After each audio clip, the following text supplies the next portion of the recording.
The second book of Samuel. Now it came to pass, after the death of Saul, when David had returned from the slaughter of the Amalekites, and David had stayed 2 days in Ziklag, on the third day, behold, it happened that a man came from Saul's camp with his clothes torn and dust on his head. So it was, when he came to David, that he fell to the ground and prostrated himself. And David said to him, "Where have you come from?" "I have escaped from the camp of Israel." "How did the matter go? Please tell me." "The people have fled from the battle. Many of the people are fallen and dead. And Saul and Jonathan his son are dead also." "How do you know that Saul and Jonathan his son are dead?" "As I happened by chance to be on Mount Gilboa, there was Saul leaning on his spear, and indeed the chariots and horsemen followed hard after him. Now when he looked behind him, he saw me and called to me. And I answered, 'Here I am.' And he said to me, 'Who are you?' So I answered him, 'I am an Amalekite.' He said to me again, 'Please stand over me and kill me, for anguish has come upon me, but my life still remains in me.' So I stood over him and killed him, because I was sure that he could not live after he had fallen. And I took the crown that was on his head and the bracelet that was on his arm, and have brought them here to my lord." Therefore David took hold of his own clothes and tore them, and so did all the men who were with him. And they mourned and wept and fasted until evening for Saul and for Jonathan his son, for the people of the Lord, and for the house of Israel, because they had fallen by the sword. Then David said to the young man who told him, "Where are you from?" "I am the son of an alien, an Amalekite." "How was it you were not afraid to put forth your hand to destroy the Lord's anointed?" Then David called one of the young men, "Go near and execute him." and he struck him, so that he died. So David said to him, "Your blood is on your own head, for your own mouth has testified against you, saying, 'I have killed the Lord's anointed.'" Then David lamented with this lamentation over Saul and over Jonathan his son. And he told them to teach the children of Judah the song of the bow. Indeed, it is written in the book of Jasher, "The beauty of Israel is slain on your high places. How the mighty have fallen. Tell it not in Gath, proclaim it not in the streets of Ashkelon, lest the daughters of the Philistines rejoice, lest the daughters of the uncircumcised triumph. O mountains of Gilboa, let there be no dew nor rain upon you, nor fields of offerings. For the shield of the mighty is cast away there, the shield of Saul not anointed with oil. From the blood of the slain, from the fat of the mighty, the bow of Jonathan did not turn back, and the sword of Saul did not return empty. Saul and Jonathan were beloved and pleasant in their lives, and in their death they were not divided. They were swifter than eagles, they were stronger than lions. O daughters of Israel, weep over Saul, who clothed you in scarlet with luxury, who put ornaments of gold on your apparel. How the mighty have fallen in the midst of the battle. Jonathan was slain in your high places. I am distressed for you, my brother Jonathan. You have been very pleasant to me. Your love to me was wonderful, surpassing the love of women. How the mighty have fallen, and the weapons of war perished.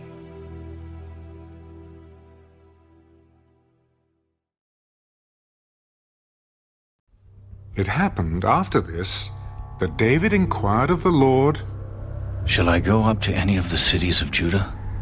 Go up Where shall I go up? to Hebron. So David went up there, and his 2 wives also, Ahinoam, the Jezreelitess, and Abigail, the widow of Nabal the Carmelite.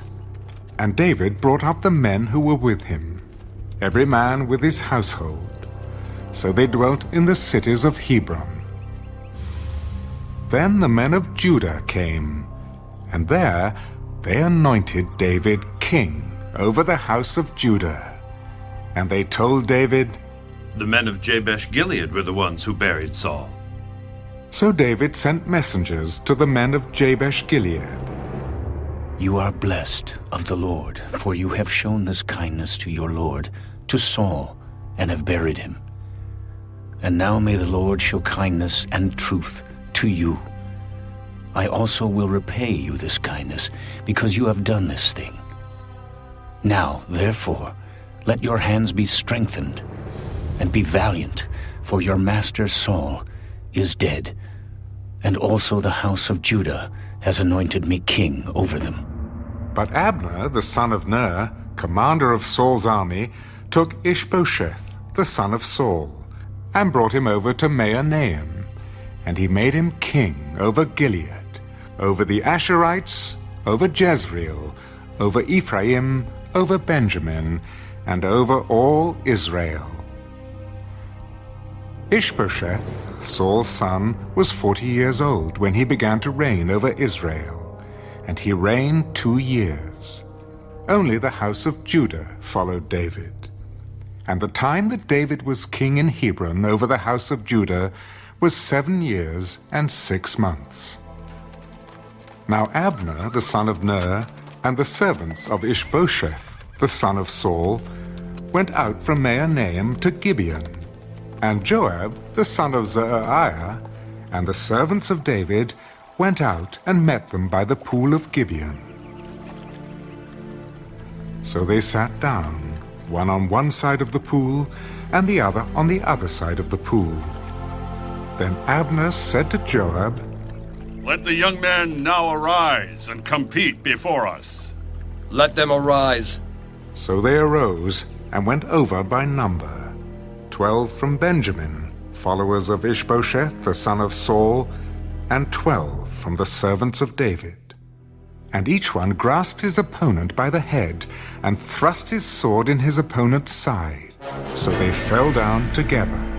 Therefore that place was called the Field of Sharp Swords, which is in Gibeon.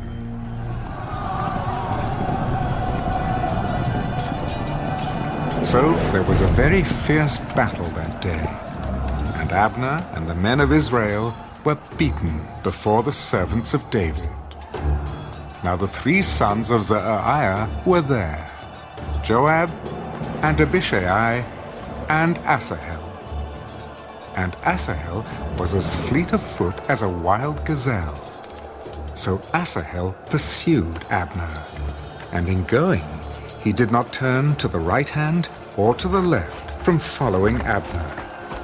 Then Abner looked behind him and said, Are you Asahel? I am. Turn aside to your right hand or to your left, and lay hold on one of the young men and take his armor for yourself. But Asahel would not turn aside from following him. So Abner said again to Asahel, Turn aside from following me. Why should I strike you to the ground? How then could I face your brother Joab? However, he refused to turn aside. Therefore Abner struck him in the stomach with the blunt end of the spear, so that the spear came out of his back, and he fell down there and died on the spot. So it was that as many as came to the place where Asahel fell down and died stood still. Joab and Abishai also pursued Abner. And the sun was going down when they came to the hill of Ammah, which is before Giah, by the road to the wilderness of Gibeon. Now the children of Benjamin gathered together behind Abner and became a unit, and took their stand on top of a hill. Then Abner called to Joab, Shall the sword devour forever? Do you not know that it will be bitter in the latter end? How long will it be then until you tell the people to return from pursuing their brethren? As God lives, unless you had spoken, surely then by morning all the people would have given up pursuing their brethren. So Joab blew a trumpet, and all the people stood still, and did not pursue Israel any more, nor did they fight any more. Then Abner and his men went on all that night through the plain, crossed over the Jordan, and went through all Bithran, and they came to Mahanaim. So Joab returned from pursuing Abner. And when he had gathered all the people together, there were missing of David's servants 19 men, and Asahel. But the servants of David had struck down of Benjamin and Abner's men 360 men who died. Then they took up Asahel and buried him in his father's tomb, which was in Bethlehem. And Joab and his men went all night, and they came to Hebron at daybreak.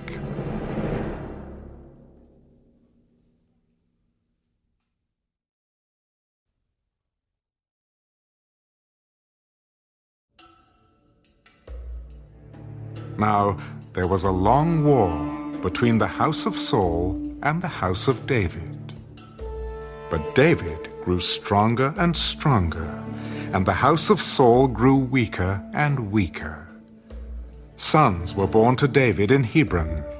His firstborn was Amnon by Ahinoam the Jezreelitess. His second, Chileab by Abigail the widow of Nabal the Carmelite. The third, Absalom, the son of Maacah, the daughter of Talmai, king of Geshur. The fourth, Adonijah, the son of Haggith. The fifth, Shephatiah, the son of Abital. And the sixth, Ithream, by David's wife Eglah. These were born to David in Hebron. Now it was so, while there was war between the house of Saul and the house of David, that Abner was strengthening his hold on the house of Saul. And Saul had a concubine whose name was Rizpah, the daughter of Aiah. So Ishbosheth said to Abner, Why have you gone in to my father's concubine? Then Abner became very angry at the words of Ishbosheth. Am I a dog's head that belongs to Judah? Today I show loyalty to the house of Saul, your father, to his brothers and to his friends, and have not delivered you into the hand of David. And you charge me today with a fault concerning this woman? May God do so to Abner, and more also, if I do not do for David as the Lord has sworn to him, to transfer the kingdom from the house of Saul and set up the throne of David over Israel and over Judah, from Dan to Beersheba. And he could not answer Abner another word, because he feared him. Then Abner sent messengers on his behalf to David. Whose is the lamb? Make your covenant with me, and indeed my hand shall be with you, to bring all Israel to you. Good. I will make a covenant with you. But one thing I require of you. You shall not see my face unless you first bring Michal, Saul's daughter, when you come to see my face. So David sent messengers to Ishbosheth, Saul's son.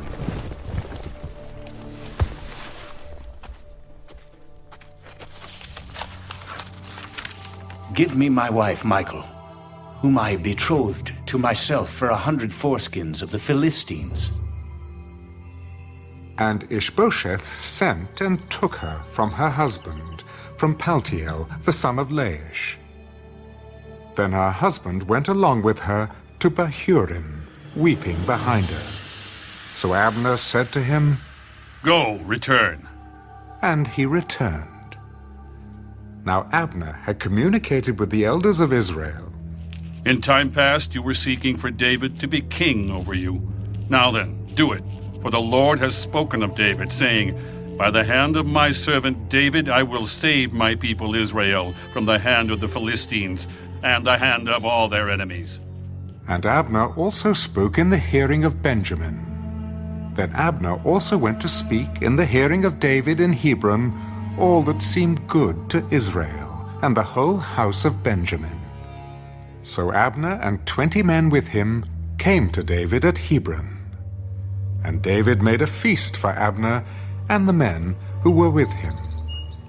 Then Abner said to David, I will arise and go, and gather all Israel to my lord the king, that they may make a covenant with you, and that you may reign over all that your heart desires. So David sent Abner away, and he went in peace. At that moment the servants of David and Joab came from a raid, and brought much spoil with them. But Abner was not with David in Hebron, for he had sent him away, and he had gone in peace. When Joab and all the troops that were with him had come, they told Joab, Abner, the son of Ner, came to the king, and he sent him away, and he has gone in peace. Then Joab came to the king. What have you done? Look, Abner came to you. Why is it that you sent him away, and he has already gone? Surely you realize that Abner, the son of Ner, came to deceive you, to know you're going out and you're coming in, and to know all that you are doing. And when Joab had gone from David's presence, he sent messengers after Abner, who brought him back from the well of Sirah. But David did not know it. Now when Abner had returned to Hebron, Joab took him aside in the gate to speak with him privately, and there stabbed him in the stomach, so that he died for the blood of Asahel his brother. Afterward, when David heard it, he said, My kingdom and I are guiltless before the Lord forever of the blood of Abner, the son of Ner. Let it rest on the head of Joab, and on all his father's house, and let there never fail to be in the house of Joab one who has a discharge or is a leper, who leans on a staff or falls by the sword, or who lacks bread. So Joab and Abishai his brother killed Abner, because he had killed their brother Asahel at Gibeon in the battle. Then David said to Joab and to all the people who were with him, Tear your clothes, gird yourselves with sackcloth, and mourn for Abner. And King David followed the coffin. So they buried Abner in Hebron. And the king lifted up his voice and wept at the grave of Abner. And all the people wept. And the king sang a lament over Abner. Should Abner die, as a fool dies? Your hands were not bound, nor your feet put into fetters. As a man falls before wicked men, so you fell. Then all the people wept over him again. And when all the people came to persuade David to eat food while it was still day, David took an oath. God, do so to me, and more also, if I taste bread or anything else till the sun goes down. Now all the people took note of it, and it pleased them, since whatever the king did pleased all the people. For all the people and all Israel understood that day that it had not been the king's intent to kill Abner the son of Ner. Then the king said to his servants, Do you not know that a prince and a great man has fallen this day in Israel, and I am weak today, though anointed king, and these men, the sons of Zeruiah, are too harsh for me. The Lord shall repay the evildoer according to his wickedness.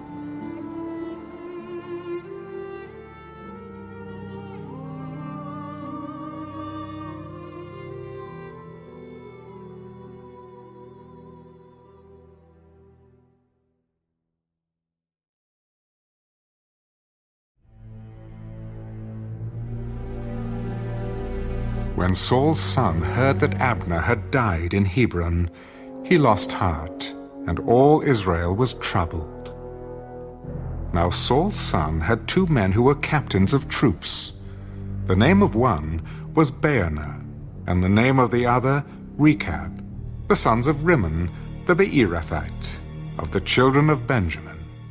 For Beeroth was also part of Benjamin, because the Beerothites fled to Gittaim, and have been sojourners there until this day. Jonathan, Saul's son, had a son who was lame in his feet. He was 5 years old when the news about Saul and Jonathan came from Jezreel. And his nurse took him up and fled. And it happened, as she made haste to flee, that he fell and became lame. His name was Mephibosheth. Then the sons of Rimmon, the Beerothite, Rechab and Baanah set out and came at about the heat of the day to the house of Ishbosheth, who was lying on his bed at noon. And they came there all the way into the house as though to get wheat, and they stabbed him in the stomach. Then Rechab and Baanah his brother escaped, for when they came into the house he was lying on his bed in his bedroom. Then they struck him and killed him, beheaded him, and took his head, and were all night escaping through the plain.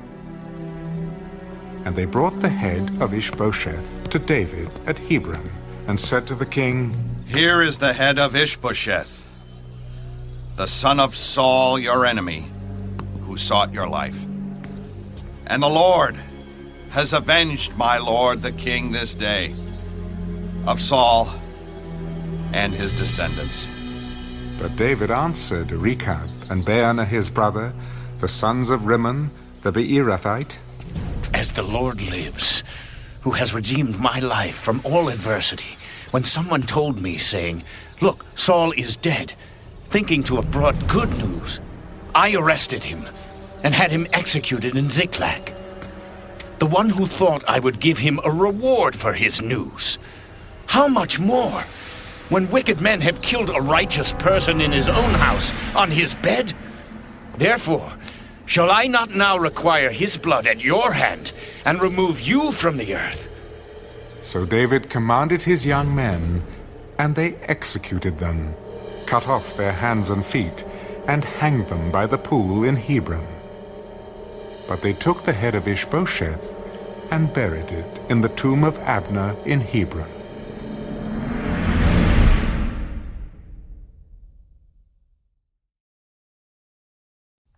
Then all the tribes of Israel came to David at Hebron and spoke.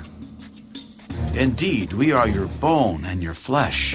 Also in time past, when Saul was king over us, you were the one who led Israel out and brought them in. And the Lord said to you, "You shall shepherd my people Israel, and be ruler over Israel." Therefore all the elders of Israel came to the king at Hebron, and King David made a covenant with them at Hebron before the Lord. And they anointed David king over Israel. David was 30 years old when he began to reign, and he reigned 40 years. In Hebron he reigned over Judah 7 years and 6 months, and in Jerusalem he reigned 33 years over all Israel and Judah. And the king and his men went to Jerusalem against the Jebusites, the inhabitants of the land, who spoke to David. "You shall not come in here, but the blind and the lame will repel you. David cannot come in here." Nevertheless, David took the stronghold of Zion, that is, the city of David.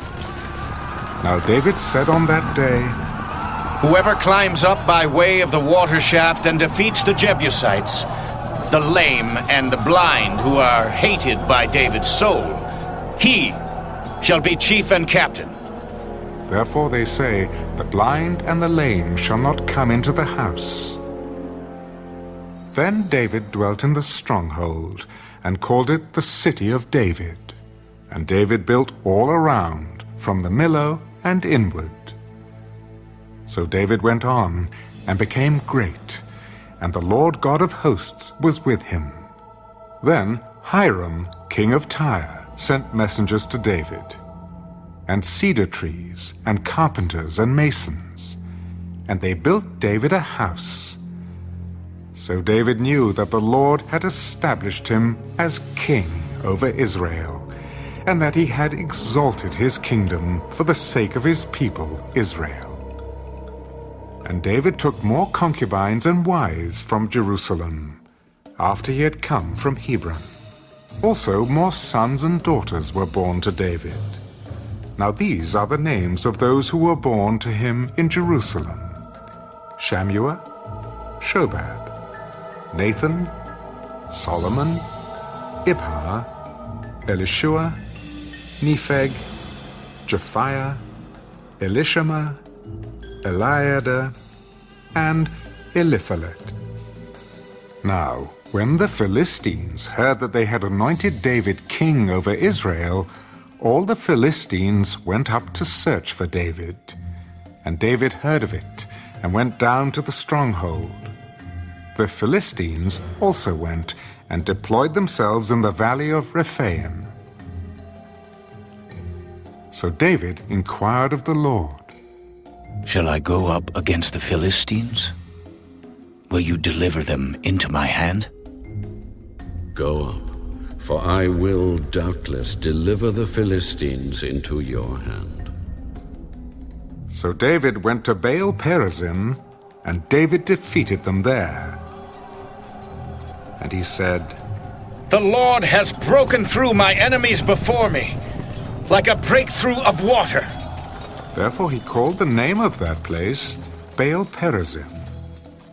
And they left their images there, and David and his men carried them away.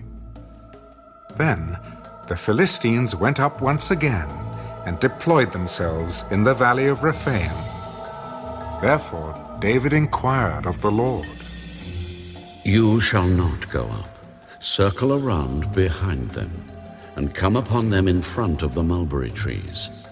And it shall be, when you hear the sound of marching in the tops of the mulberry trees, then you shall advance quickly, for then the Lord will go out before you to strike the camp of the Philistines. And David did so, as the Lord commanded him. And he drove back the Philistines from Geba as far as Gezer.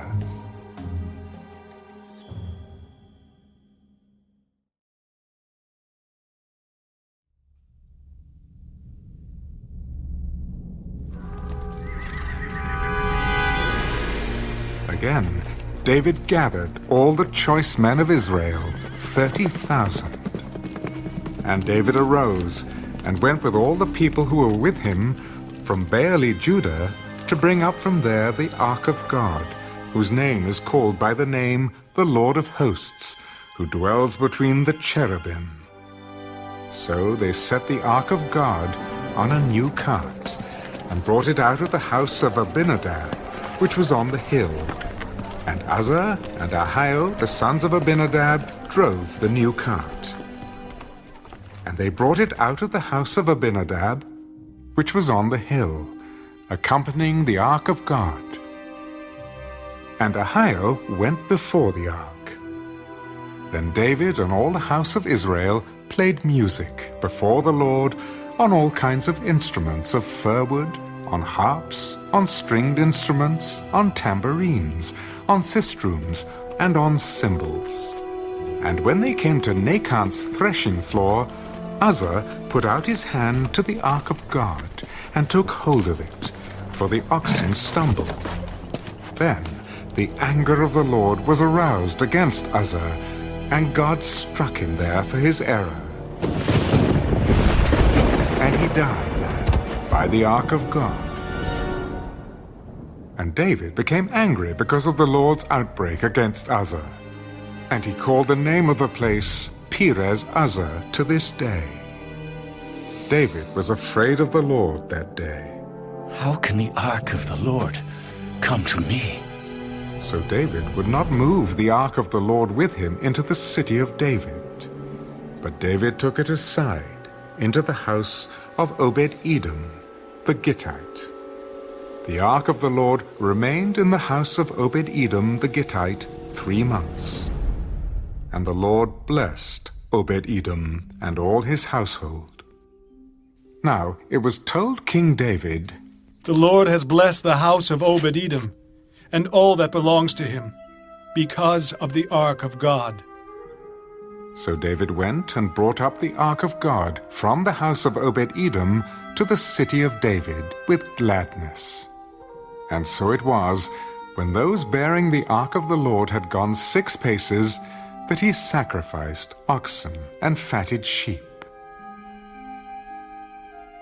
Then David danced before the Lord with all his might, and David was wearing a linen ephod.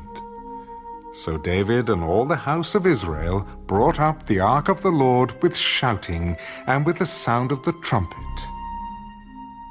Now as the ark of the Lord came into the city of David, Michal, Saul's daughter, looked through a window and saw King David leaping and whirling before the Lord, and she despised him in her heart. So they brought the ark of the Lord and set it in its place in the midst of the tabernacle that David had erected for it.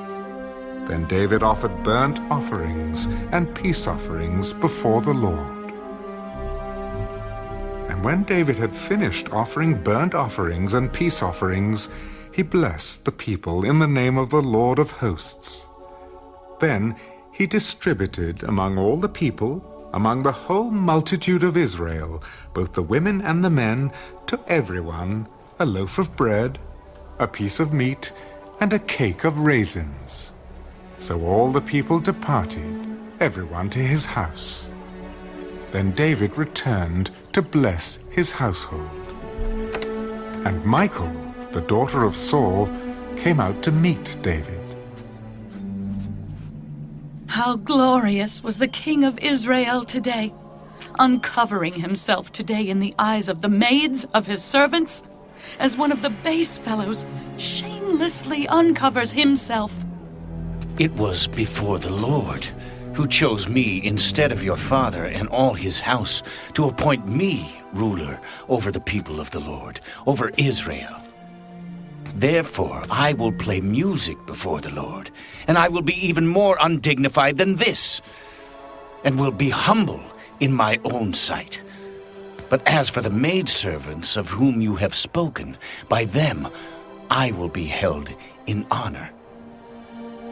Therefore Michal, the daughter of Saul, had no children to the day of her death.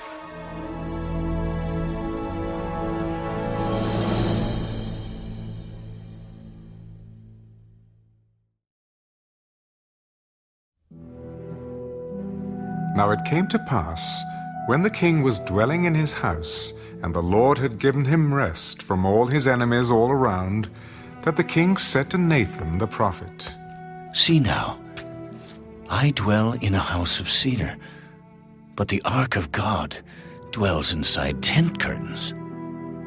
Go, do all that is in your heart, for the Lord is with you. But it happened that night that the word of the Lord came to Nathan. Go and tell my servant David, Thus says the Lord, Would you build a house for me to dwell in? For I have not dwelt in a house since the time that I brought the children of Israel up from Egypt, even to this day, but have moved about in a tent and in a tabernacle. Wherever I have moved about with all the children of Israel, have I ever spoken a word to anyone from the tribes of Israel, whom I commanded to shepherd my people Israel, saying, Why have you not built me a house of cedar? Now therefore, thus you shall say to my servant David, Thus says the Lord of hosts, I took you from the sheepfold, from following the sheep, to be ruler over my people, over Israel. And I have been with you wherever you have gone, and have cut off all your enemies from before you, and have made you a great name, like the name of the great men who are on the earth. Moreover, I will appoint a place for my people Israel, and will plant them, that they may dwell in a place of their own, and move no more. Nor shall the sons of wickedness oppress them any more, as previously, since the time that I commanded judges to be over my people Israel, and have caused you to rest from all your enemies. Also, the Lord tells you that he will make you a house.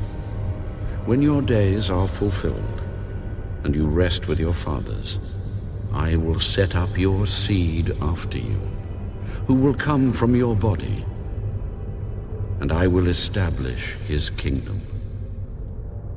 He shall build a house for my name, and I will establish the throne of his kingdom forever. I will be his father, and he shall be my son. If he commits iniquity, I will chasten him with the rod of men, and with the blows of the sons of men. But my mercy shall not depart from him, as I took it from Saul, whom I removed from before you. And your house and your kingdom shall be established forever before you. Your throne shall be established forever. According to all these words, and according to all this vision, so Nathan spoke to David. Then King David went in and sat before the Lord. Who am I, O Lord God, and what is my house, that you have brought me this far? And yet this was a small thing in your sight, O Lord God. And you have also spoken of your servant's house for a great while to come. Is this the manner of man, O Lord God? Now what more can David say to you? For you, Lord God, know your servant. For your word's sake, and according to your own heart, you have done all these great things to make your servant know them. Therefore, you are great, O Lord God. For there is none like you, nor is there any God besides you, according to all that we have heard with our ears. And who is like your people, like Israel, the one nation on earth whom God went to redeem for himself as a people, to make for himself a name, and to do for yourself great and awesome deeds for your land, before your people, whom you redeemed for yourself from Egypt, the nations and their gods? For you have made your people, Israel, your very own people forever, and you, Lord, have become their God. Now, O Lord God, the word which you have spoken concerning your servant and concerning his house, establish it forever, and do as you have said. So let your name be magnified forever, saying, The Lord of hosts is the God over Israel, and let the house of your servant David be established before you. For you, O Lord of hosts, God of Israel, have revealed this to your servant, saying, I will build you a house. Therefore, your servant has found it in his heart to pray this prayer to you. And now, O Lord God, you are God, and your words are true, and you have promised this goodness to your servant. Now, therefore, let it please you to bless the house of your servant, that it may continue before you forever. For you, O Lord God, have spoken it. And with your blessing let the house of your servant be blessed forever.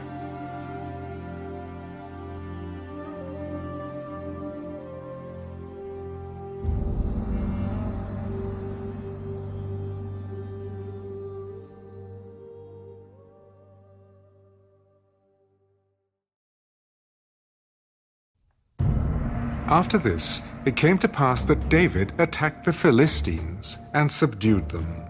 And David took Metheg-Ammah from the hand of the Philistines. Then he defeated Moab. Forcing them down to the ground, he measured them off with a line. With 2 lines he measured off those to be put to death, and with 1 full line, those to be kept alive. So the Moabites became David's servants and brought tribute. David also defeated Hadadezer, the son of Rehab, king of Zobah, as he went to recover his territory at the river Euphrates. David took from him 1,000 chariots, 700 horsemen, and 20,000 foot soldiers. Also David hamstrung all the chariot horses, except that he spared enough of them for 100 chariots. When the Syrians of Damascus came to help Hadadezer, king of Zobah, David killed 22,000 of the Syrians. Then David put garrisons in Syria of Damascus, and the Syrians became David's servants and brought tribute. So the Lord preserved David wherever he went. And David took the shields of gold that had belonged to the servants of Hadadezer and brought them to Jerusalem. Also from Beta and from Berothai, cities of Hadadezer, King David took a large amount of bronze. When Toi, king of Hamath, heard that David had defeated all the army of Hadadezer, then Toi sent Joram his son to King David to greet him and bless him, because he had fought against Hadadezer and defeated him. For Hadadezer had been at war with Toi. And Joram brought with him articles of silver, articles of gold, and articles of bronze. King David also dedicated these to the Lord, along with the silver and gold that he had dedicated from all the nations which he had subdued, from Syria, from Moab, from the people of Ammon, from the Philistines, from Amalek, and from the spoil of Hadadezer, the son of Rehab, king of Zobah. And David made himself a name when he returned from killing 18,000 Syrians in the Valley of Salt. He also put garrisons in Edom. Throughout all Edom he put garrisons, and all the Edomites became David's servants. And the Lord preserved David wherever he went. So David reigned over all Israel, and David administered judgment and justice to all his people. Joab, the son of Zeruiah, was over the army. Jehoshaphat, the son of Ahilud, was recorder. Zadok, the son of Ahitub, and Ahimelech, the son of Abiathar, were the priests. Sariah was the scribe. Benaiah, the son of Jehoiada, was over both the Kerethites and the Pelethites. And David's sons were chief ministers.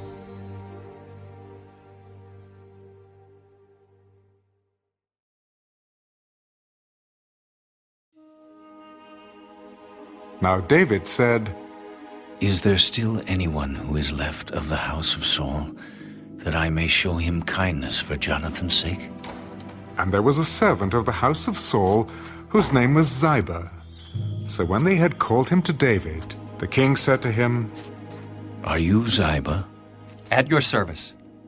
"Is there not still someone of the house of Saul, to whom I may show the kindness of God?" "There is still a son of Jonathan who is lame in his feet." "Where is he?"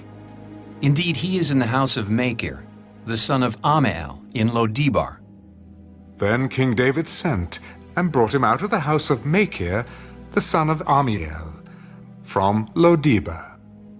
Now when Mephibosheth, the son of Jonathan, the son of Saul, had come to David, he fell on his face and prostrated himself. Mephibosheth? Here is your servant. Do not fear, for I will surely show you kindness for Jonathan your father's sake, and will restore to you all the land of Saul, your grandfather, and you shall eat bread at my table continually. Then he bowed himself. What is your servant, that you should look upon such a dead dog as I? And the king called to Ziba, Saul's servant. I have given to your master's son all that belonged to Saul, and to all his house. You, therefore, and your sons and your servants shall work the land for him, and you shall bring in the harvest, that your master's son may have food to eat. But Mephibosheth, your master's son, shall eat bread at my table always. Now Ziba had 15 sons and 20 servants.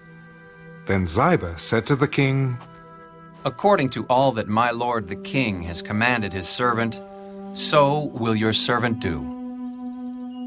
As for Mephibosheth, he shall eat at my table like one of the king's sons. Mephibosheth had a young son whose name was Micah, and all who dwelt in the house of Ziba were servants of Mephibosheth.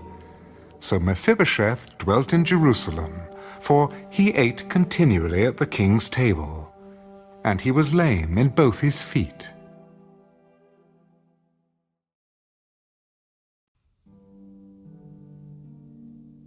It happened after this that the king of the people of Ammon died, and Hanun his son reigned in his place.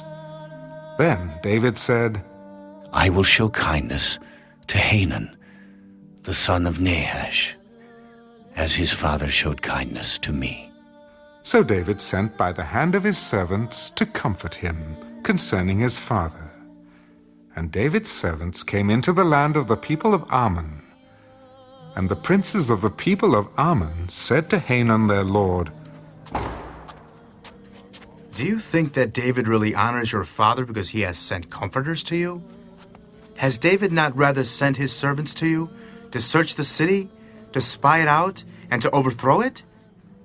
Therefore Hanun took David's servants, shaved off half their beards, cut off their garments in the middle, at their buttocks, and sent them away. When they told David, he sent to meet them, because the men were greatly ashamed. And the king said, Wait at Jericho until your beards have grown, and then return. When the people of Ammon saw that they had made themselves repulsive to David, the people of Ammon sent and hired the Syrians of Beth-rehab and the Syrians of Zobah, 20,000 foot soldiers, and from the king of Maacah 1,000 men, and from Ishtab 12,000 men. Now when David heard of it, he sent Joab and all the army of the mighty men. Then the people of Ammon came out and put themselves in battle array at the entrance of the gate. And the Syrians of Zobah, Beth-rehab, Ishtab, and Maacah were by themselves in the field. When Joab saw that the battle line was against him before and behind, he chose some of Israel's best and put them in battle array against the Syrians. And the rest of the people he put under the command of Abishai, his brother, that he might set them in battle array against the people of Ammon. Then he said, If the Syrians are too strong for me, then you shall help me. But if the people of Ammon are too strong for you, then I will come and help you. Be of good courage, and let us be strong for our people and for the cities of our God. And may the Lord do what is good in his sight. So Joab and the people who were with him drew near for the battle against the Syrians, and they fled before him. When the people of Ammon saw that the Syrians were fleeing, they also fled before Abishai and entered the city. So Joab returned from the people of Ammon and went to Jerusalem. When the Syrians saw that they had been defeated by Israel, they gathered together. Then Hadadezer sent and brought out the Syrians who were beyond the river, and they came to Helam. And Shobach, the commander of Hadadezer's army, went before them. When it was told David, he gathered all Israel, crossed over the Jordan, and came to Helam. And the Syrians set themselves in battle array against David and fought with him. Then the Syrians fled before Israel, and David killed 700 charioteers and 40,000 horsemen of the Syrians, and struck Shobach, the commander of their army, who died there. And when all the kings who were servants to Hadadezer saw that they were defeated by Israel, they made peace with Israel and served them. So the Syrians were afraid to help the people of Ammon any more.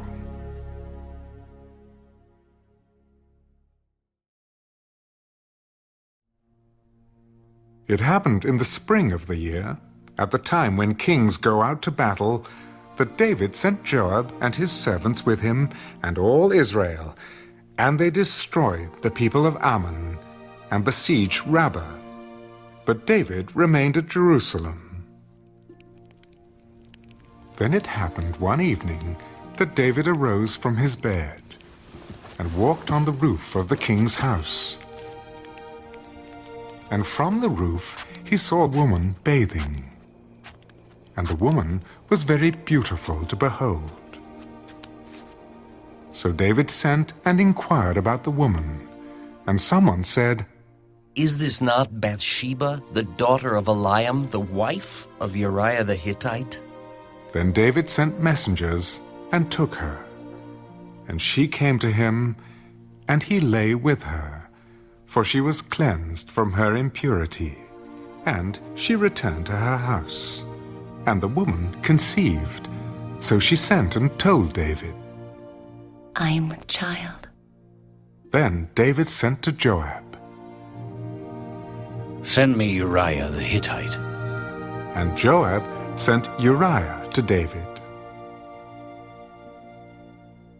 When Uriah had come to him, David asked how Joab was doing, and how the people were doing, and how the war prospered.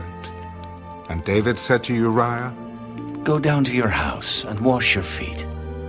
So Uriah departed from the king's house, and a gift of food from the king followed him. But Uriah slept at the door of the king's house with all the servants of his lord, and did not go down to his house. So when they told David, saying, "Uriah did not go down to his house," David said to Uriah, "Did you not come from a journey? Why did you not go down to your house?" "The ark and Israel and Judah are dwelling in tents, and my lord Joab and the servants of my lord are encamped in the open fields. Shall I then go to my house to eat and drink and to lie with my wife? As you live, and as your soul lives, I will not do this thing." Wait here today also, and tomorrow I will let you depart. So Uriah remained in Jerusalem that day and the next. Now when David called him, he ate and drank before him, and he made him drunk. And at evening he went out to lie on his bed with the servants of his lord, but he did not go down to his house. In the morning it happened that David wrote a letter to Joab, and sent it by the hand of Uriah. And he wrote in the letter, "Set Uriah in the forefront of the hottest battle, and retreat from him, that he may be struck down and die." So it was, while Joab besieged the city, that he assigned Uriah to a place where he knew there were valiant men. Then the men of the city came out and fought with Joab. And some of the people of the servants of David fell, and Uriah the Hittite died also. Then Joab sent and told David all the things concerning the war, and charged the messenger, When you have finished telling the matters of the war to the king, if it happens that the king's wrath rises and he says to you, "Why did you approach so near to the city when you fought? Did you not know that they would shoot from the wall? Who struck Abimelech, the son of Jerubbesheth? Was it not a woman who cast a piece of millstone on him from the wall so that he died in Thebez? Why did you go near the wall?" Then you shall say, "Your servant Uriah the Hittite is dead also." So the messenger went and came and told David all that Joab had sent by him. Surely the men prevailed against us and came out to us in the field. Then we drove them back as far as the entrance of the gate. The archers shot from the wall at your servants, and some of the king's servants are dead. And your servant Uriah the Hittite is dead also.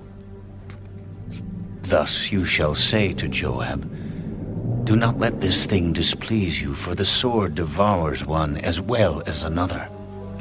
Strengthen your attack against the city and overthrow it, so encourage him." When the wife of Uriah heard that Uriah her husband was dead, she mourned for her husband.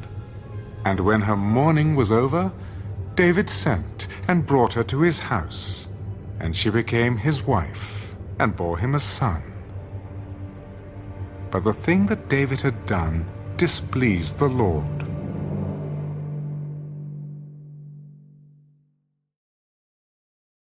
Then the Lord sent Nathan to David. There were 2 men in one city, one rich and the other poor. The rich man had exceedingly many flocks and herds, but the poor man had nothing except one little ewe lamb, which he had bought and nourished. And it grew up together with him and with his children. It ate of his own food and drank from his own cup and lay in his bosom. And it was like a daughter to him. And a traveler came to the rich man, who refused to take from his own flock and from his own herd to prepare one for the wayfaring man who had come to him. But he took the poor man's lamb and prepared it for the man who had come to him. So David's anger was greatly aroused against the man. As the Lord lives, the man who has done this shall surely die, and he shall restore 4-fold for the lamb, because he did this thing, and because he had no pity. You are the man. Thus says the Lord God of Israel, I anointed you king over Israel, and I delivered you from the hand of Saul. I gave you your master's house and your master's wives into your keeping, and gave you the house of Israel and Judah. And if that had been too little, I also would have given you much more. Why have you despised the commandment of the Lord, to do evil in his sight? You have killed Uriah the Hittite with the sword. You have taken his wife to be your wife, and have killed him with the sword of the people of Ammon. Now, therefore, the sword shall never depart from your house, because you have despised me, and have taken the wife of Uriah the Hittite to be your wife. Thus says the Lord, Behold, I will raise up adversity against you from your own house. And I will take your wives before your eyes, and give them to your neighbor. And he shall lie with your wives in the sight of this sun, for you did it secretly. But I will do this thing before all Israel, before the sun.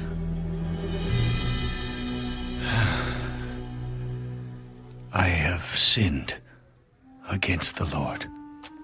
The Lord also has put away your sin. You shall not die. However, because by this deed you have given great occasion to the enemies of the Lord to blaspheme, the child also who was born to you shall surely die.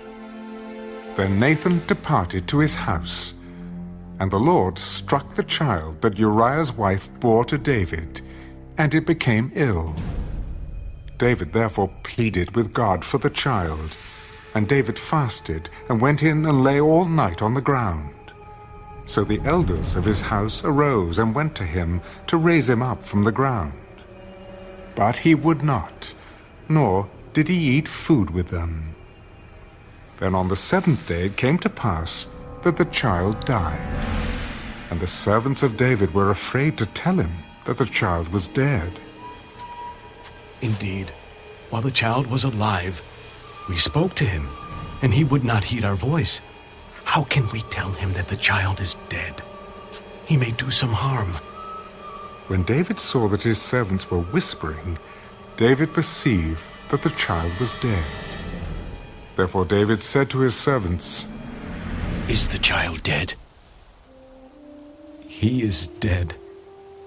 So David arose from the ground, washed and anointed himself, and changed his clothes, and he went into the house of the Lord and worshipped.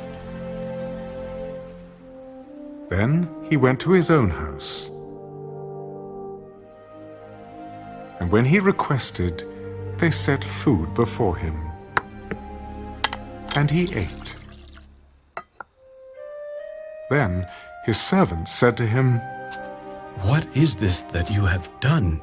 You fasted and wept for the child while he was alive, but when the child died, you arose and ate food." While the child was alive, I fasted and wept. For I said, "Who can tell whether the Lord will be gracious to me, that the child may live? But now he is dead. Why should I fast? Can I bring him back again? I shall go to him, but he shall not return to me." Then David comforted Bathsheba, his wife, and went into her and lay with her. So she bore a son, and he called his name Solomon. Now the Lord loved him, and he sent word by the hand of Nathan the prophet. So he called his name Jedediah, because of the Lord. Now Joab fought against Rabbah of the people of Ammon, and took the royal city. And Joab sent messengers to David. I have fought against Rabbah, and I have taken the city's water supply. Now, therefore, gather the rest of the people together, and encamp against the city, and take it, lest I take the city, and it be called after my name. So David gathered all the people together, and went to Rabbah, fought against it, and took it. Then he took their king's crown from his head. Its weight was a talent of gold with precious stones, and it was set on David's head. Also he brought out the spoil of the city in great abundance, and he brought out the people who were in it, and put them to work with swords and iron picks and iron axes, and made them cross over to the brickworks. So he did to all the cities of the people of Ammon. Then David and all the people returned to Jerusalem. After this, Absalom, the son of David, had a lovely sister, whose name was Tamar, and Amnon, the son of David, loved her. Amnon was so distressed over his sister Tamar that he became sick, for she was a virgin, and it was improper for Amnon to do anything to her. But Amnon had a friend whose name was Jonadab, the son of Shimeah, David's brother. Now Jonadab was a very crafty man, and he said to him, "Why are you, the king's son, becoming thinner day after day? Will you not tell me?" Amnon said to him, "I love Tamar, my brother Absalom's sister." Lie down on your bed and pretend to be ill, and when your father comes to see you, say to him, 'Please let my sister Tamar come and give me food, and prepare the food in my sight, that I may see it and eat it from her hand.'" Then Amnon lay down and pretended to be ill. And when the king came to see him, Amnon said to the king, "Please, let Tamar, my sister, come and make a couple of cakes for me in my sight, that I may eat from her hand." And David sent home to Tamar. Now go to your brother Amnon's house and prepare food for him. So Tamar went to her brother Amnon's house, and he was lying down. Then she took flour and kneaded it, made cakes in his sight, and baked the cakes. And she took the pan and placed them out before him. But he refused to eat. "Have everyone go out from me." And they all went out from him. Then Amnon said to Tamar, "Bring the food into the bedroom, that I may eat from your hand." And Tamar took the cakes which she had made and brought them to Amnon her brother in the bedroom. Now, when she had brought them to him to eat, he took hold of her. "Come, lie with me, my sister." No, my brother.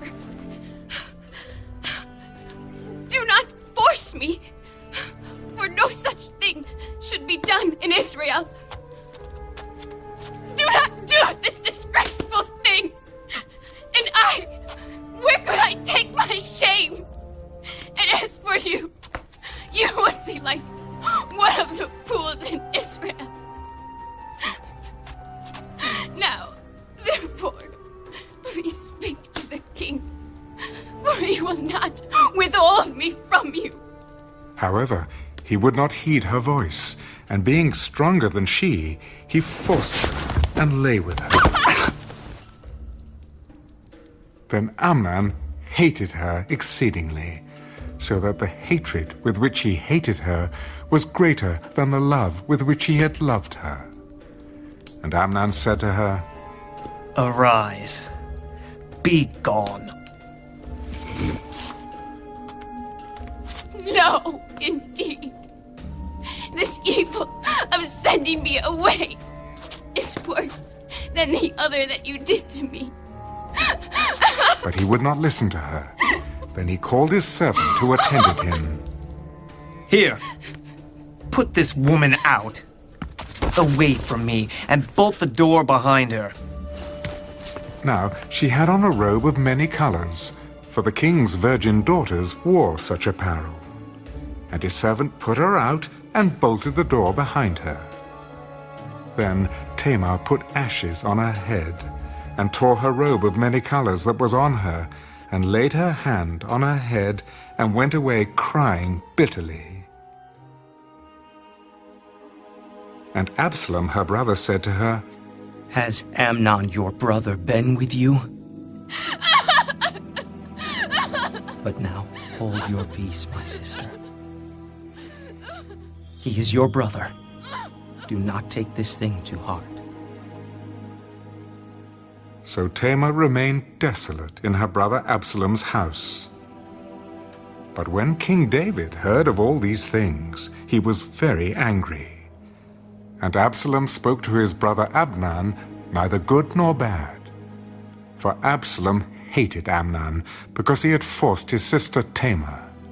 And it came to pass, after 2 full years, that Absalom had sheep shearers in Baal-Hazor, which is near Ephraim. So Absalom invited all the king's sons. Then Absalom came to the king. Kindly note, your servant has sheep shearers. Please, let the king and his servants go with your servant. No, my son, let us not all go now, lest we be a burden to you. Then he urged him, but he would not go, and he blessed him. Then Absalom said, "If not, please let my brother Amnon go with us." Why should he go with you? But Absalom urged him. So he let Amnon and all the king's sons go with him. Now Absalom had commanded his servants, "Watch now, when Amnon's heart is merry with wine, and when I say to you, strike Amnon, then kill him. Do not be afraid, Have I not commanded you? Be courageous and valiant. So the servants of Absalom did to Amnon as Absalom had commanded. Then all the king's sons arose, and each one got on his mule and fled.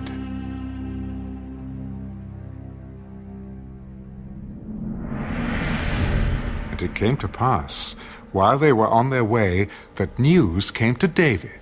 Absalom has killed all the king's sons, and not one of them is left. So the king arose and tore his garments and lay on the ground, and all his servants stood by with their clothes torn. Then Jonadab, the son of Shimeah, David's brother, answered, Let not my lord suppose they have killed all the young men, the king's sons, for only Amnon is dead. For by the command of Absalom this has been determined from the day that he forced his sister Tamar. Now therefore, let not my lord the king take this thing to his heart, to think that all the king's sons are dead, for only Amnon is dead. Then Absalom fled. And the young man who was keeping watch lifted his eyes and looked, and there many people were coming from the road on the hillside behind him. And Jonadab said to the king, Look! The king's sons are coming. As your servant said, so it is. So it was, as soon as he had finished speaking, that the king's sons indeed came, and they lifted up their voice and wept. Also the king and all his servants wept very bitterly. But Absalom fled and went to Talmai, the son of Ammihud, king of Geshur. And David mourned for his son every day. So Absalom fled and went to Geshur, and was there 3 years.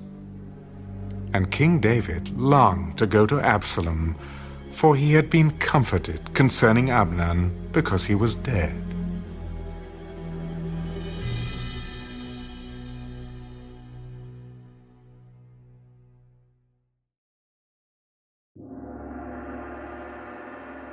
So Joab, the son of Zeruiah, perceived that the king's heart was concerned about Absalom. And Joab sent to Tekoa, and brought from there a wise woman. Please, pretend to be a mourner, and put on mourning apparel.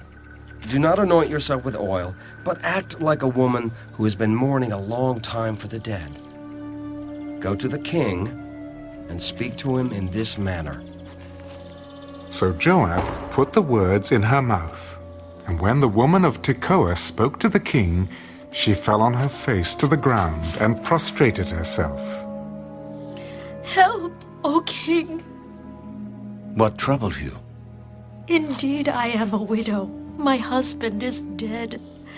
Now your maidservant had 2 sons, and the 2 fought with each other in the field, and there was no one to part them. But the one struck the other and killed him. And now the whole family has risen up against your maidservant, and they said, Deliver him who struck his brother, that we may execute him for the life of his brother whom he killed, and we will destroy the heir also. So they would extinguish my ember that is left, and leave to my husband neither name nor remnant on the earth. Go to your house, and I will give orders concerning you. My lord, O king, let the iniquity be on me and on my father's house, and the king and his throne be guiltless. Whoever says anything to you, bring him to me, and he shall not touch you any more.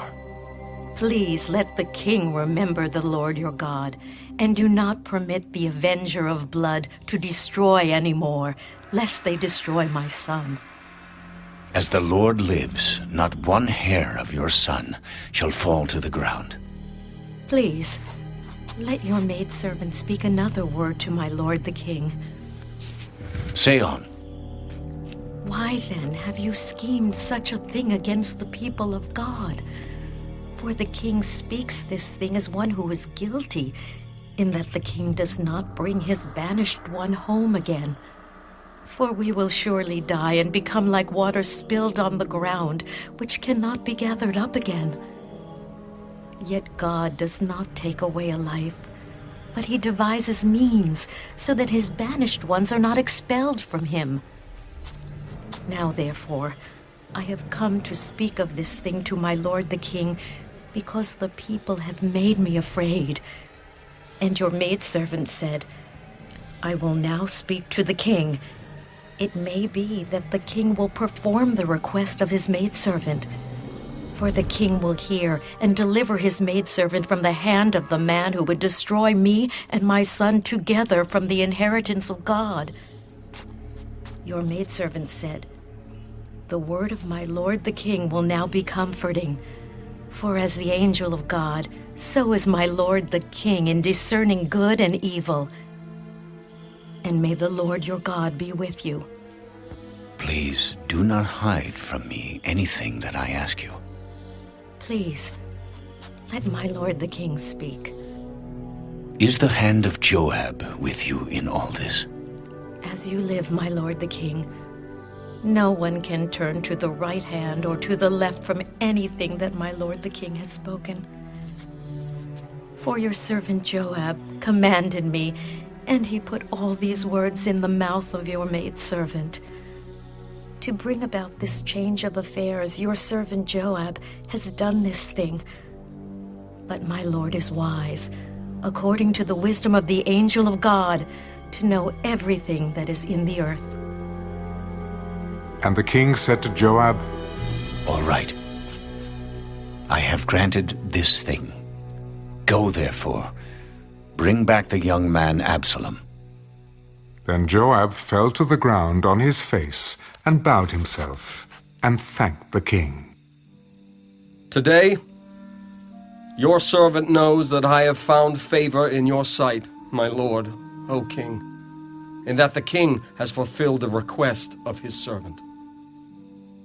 So Joab arose and went to Geshur and brought Absalom to Jerusalem. And the king said, Let him return to his own house, but do not let him see my face. So Absalom returned to his own house, but did not see the king's face. Now in all Israel there was no one who was praised as much as Absalom for his good looks. From the sole of his foot to the crown of his head there was no blemish in him. And when he cut the hair of his head, at the end of every year he cut it, because it was heavy on him. When he cut it, he weighed the hair of his head at 200 shekels, according to the king's standard. To Absalom were born 3 sons and 1 daughter, whose name was Tamar. She was a woman of beautiful appearance. And Absalom dwelt 2 full years in Jerusalem, but did not see the king's face. Therefore Absalom sent for Joab, to send him to the king, but he would not come to him. And when he sent again the second time, he would not come. So he said to his servants, See, Joab's field is near mine, and he has barley there. Go and set it on fire. And Absalom's servants set the field on fire. Then Joab arose and came to Absalom's house. Why have your servants set my field on fire?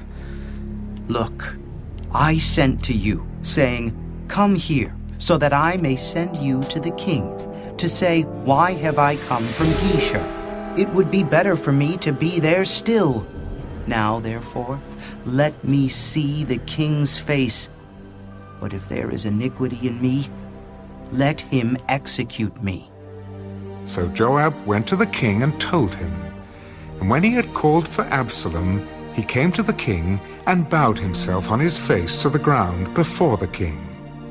Then the king kissed Absalom.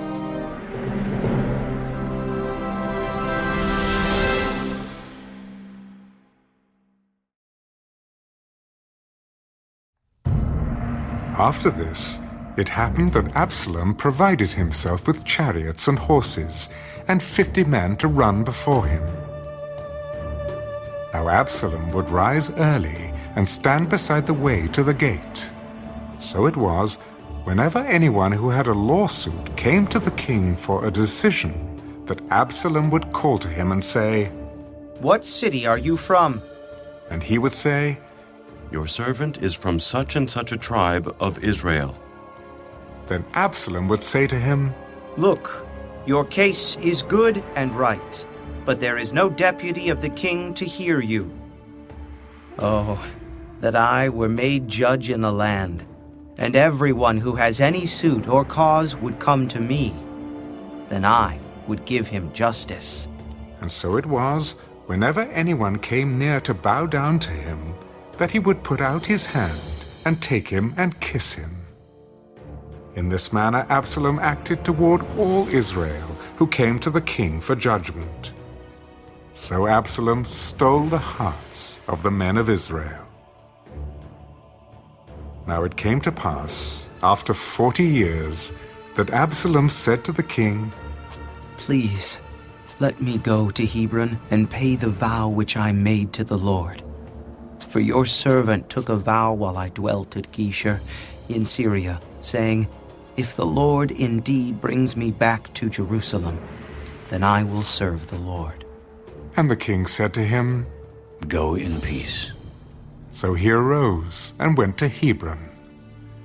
Then Absalom sent spies throughout all the tribes of Israel.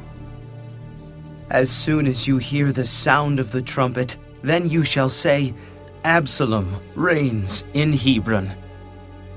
And with Absalom went 200 men invited from Jerusalem, and they went along innocently and did not know anything.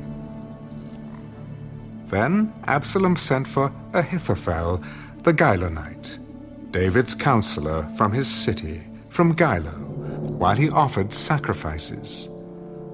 And the conspiracy grew strong, for the people with Absalom continually increased in number. Now a messenger came to David. "The hearts of the men of Israel are with Absalom." So David said to all his servants who were with him at Jerusalem, "Arise, and let us flee, or we shall not escape from Absalom. Make haste to depart, lest he overtake us suddenly and bring disaster upon us, and strike the city with the edge of the sword." "We are your servants, ready to do whatever my lord the king commands." Then the king went out with all his household after him. But the king left 10 women, concubines, to keep the house. And the king went out with all the people after him, and stopped at the outskirts. Then all his servants passed before him. And all the Kerethites, all the Pelethites, and all the Gittites, 600 men who had followed him from Gath, passed before the king. Then the king said to Ittai the Gittite, "Why are you also going with us? Return and remain with the king. For you are a foreigner and also an exile from your own place. In fact, you came only yesterday. Should I make you wander up and down with us today, since I go I know not where? Return and take your brethren back. Mercy and truth be with you." "As the Lord lives, and as my lord the king lives, surely in whatever place my lord the king shall be, whether in death or life, even there also your servant will be." Go and cross over. Then Ittai the Gittite and all his men and all the little ones who were with him crossed over. And all the country wept with a loud voice, and all the people crossed over. The king himself also crossed over the brook Kidron. And all the people crossed over toward the way of the wilderness. There was Zadok also, and all the Levites with him, bearing the ark of the covenant of God. And they set down the ark of God, and Abiathar went up, until all the people had finished crossing over from the city. Then the king said to Zadok, carry the ark of God back into the city. If I find favor in the eyes of the Lord, he will bring me back and show me both it and his dwelling place. But if he says thus, I have no delight in you, here I am. Let him do to me as seems good to him. Are you not a seer? Return to the city in peace, and your 2 sons with you, Ahimaaz your son, and Jonathan the son of Abiathar. See, I will wait in the plains of the wilderness until word comes from you to inform me. Therefore Zadok and Abiathar carried the ark of God back to Jerusalem, and they remained there. So David went up by the ascent of the Mount of Olives, and wept as he went up. And he had his head covered, and went barefoot. And all the people who were with him covered their heads, and went up, weeping as they went up.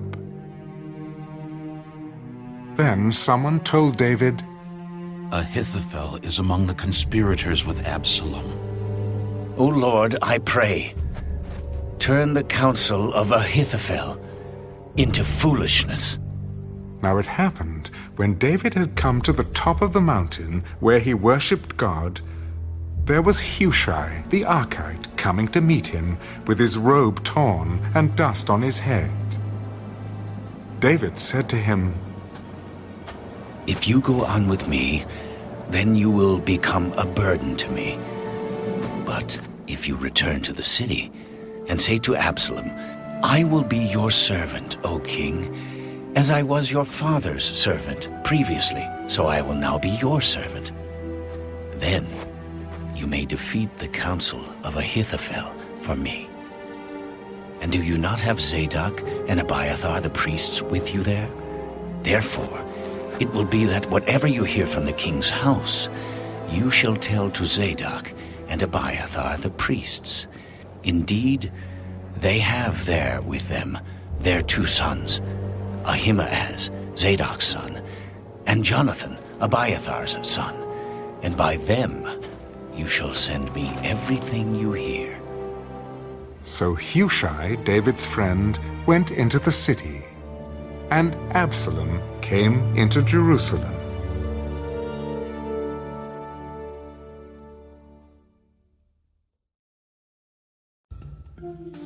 When David was a little past the top of the mountain, there was Ziba, the servant of Mephibosheth, who met him with a couple of saddled donkeys, and on them 200 loaves of bread, 100 clusters of raisins, 100 summer fruits, and a skin of wine.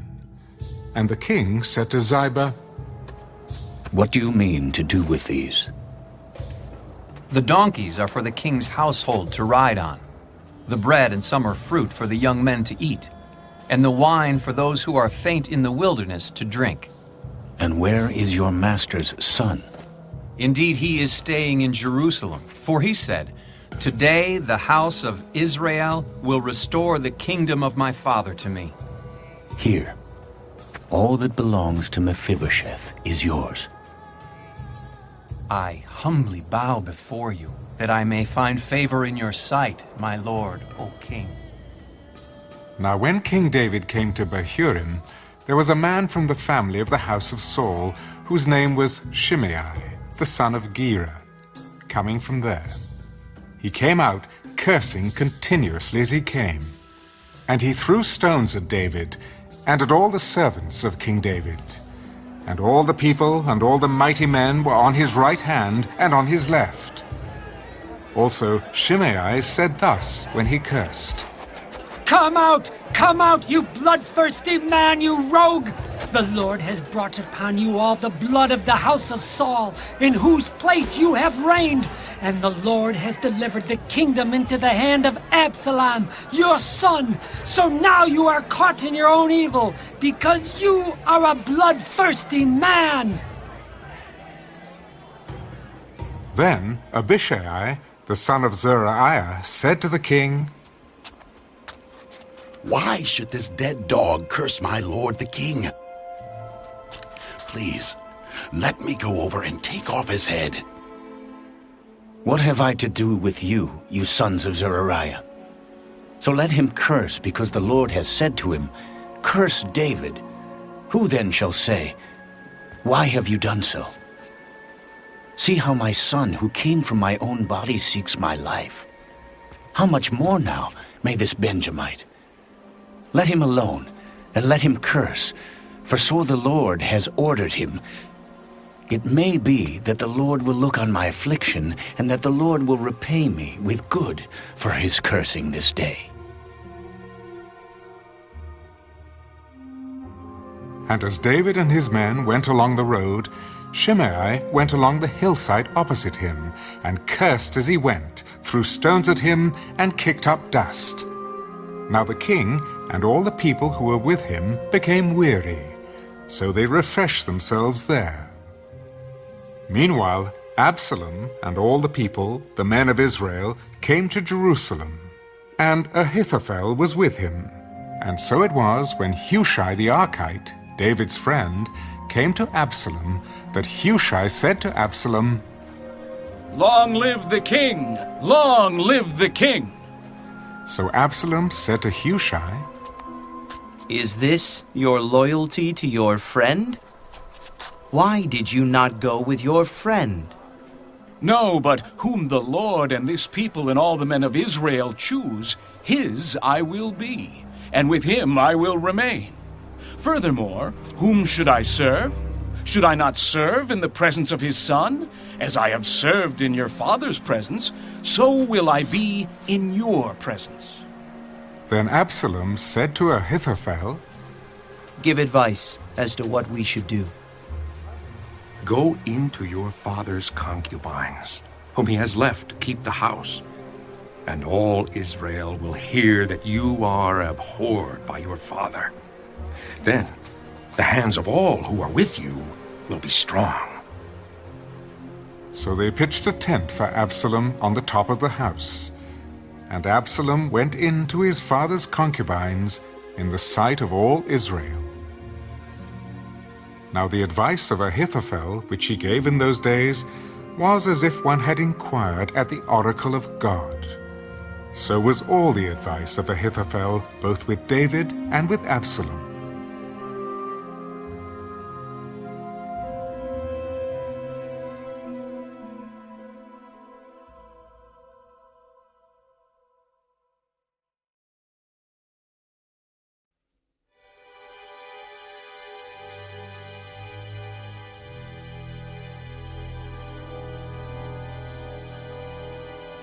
Moreover, Ahithophel said to Absalom, Now, let me choose 12,000 men, and I will arise and pursue David tonight. I will come upon him while he is weary and weak, and make him afraid. And all the people who are with him will flee, and I will strike only the king. Then I will bring back all the people to you. When all return except the man whom you seek, all the people will be at peace. And the saying pleased Absalom and all the elders of Israel. Then Absalom said, Now call Hushai the Archite also, and let us hear what he says too. And when Hushai came to Absalom, Absalom spoke to him. Ahithophel has spoken in this manner. Shall we do as he says? If not, speak up. The advice that Ahithophel has given is not good at this time.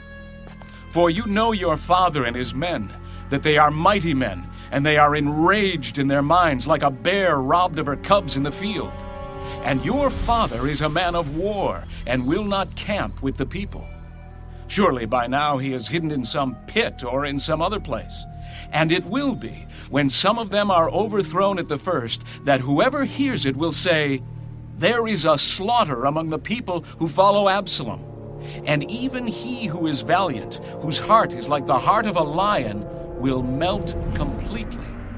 For all Israel knows that your father is a mighty man, and those who are with him are valiant men. Therefore, I advise that all Israel be fully gathered to you, from Dan to Beersheba, like the sand that is by the sea for multitude, and that you go to battle in person.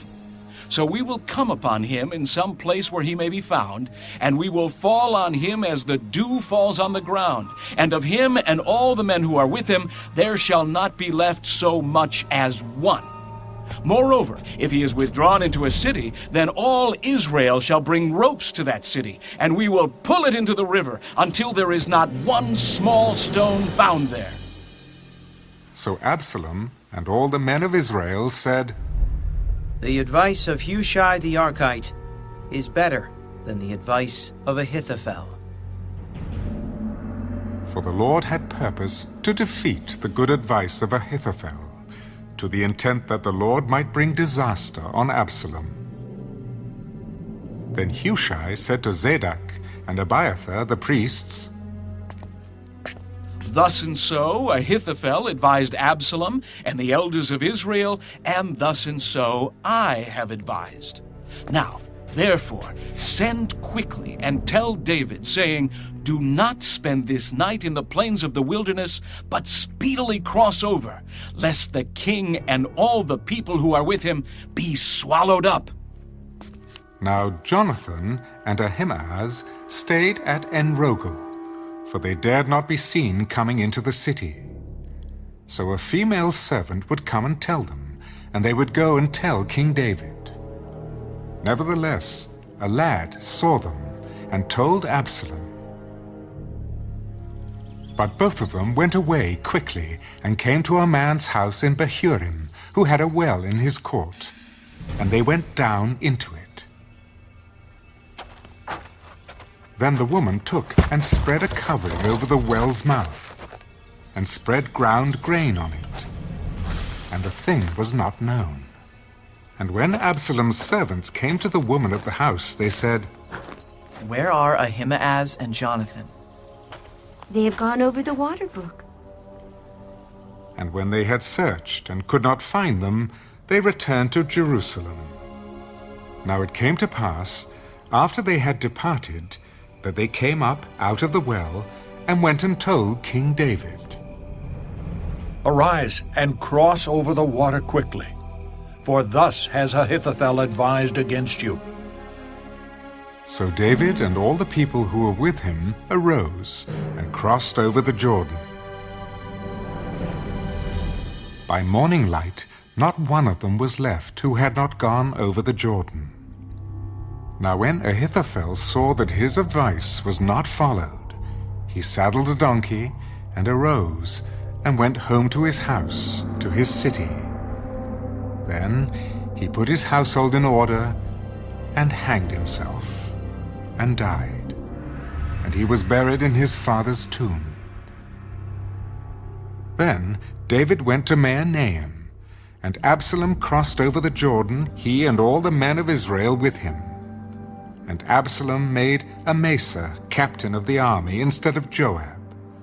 This Amasa was the son of a man whose name was Jithra, an Israelite, who had gone in to Abigail, the daughter of Nahash, sister of Zeruiah, Joab's mother.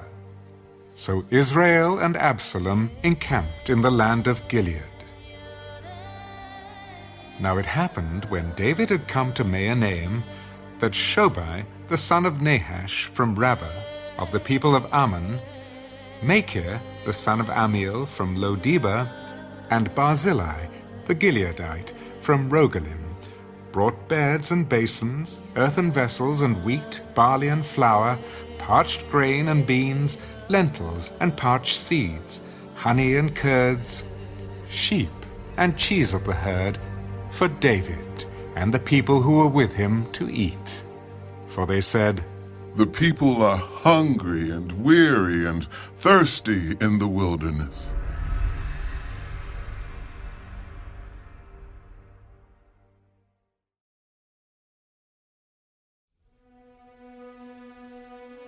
And David numbered the people who were with him, and set captains of thousands and captains of hundreds over them. Then David sent out 1/3 of the people under the hand of Joab, 1/3 under the hand of Abishai, the son of Zeruiah, Joab's brother, and 1/3 under the hand of Ittai, the Gittite. I also will surely go out with you myself. But the people answered, You shall not go out. For if we flee away, they will not care about us, nor if half of us die will they care about us. But you are worth 10,000 of us now, for you are now more help to us in the city. Whatever seems best to you, I will do. So the king stood beside the gate, and all the people went out by hundreds and by thousands. Now the king had commanded Joab, Abishai, and Ittai, Deal gently, for my sake, with the young man Absalom. And all the people heard when the king gave all the captains orders concerning Absalom. So the people went out into the field of battle against Israel, and the battle was in the woods of Ephraim. The people of Israel were overthrown there before the servants of David.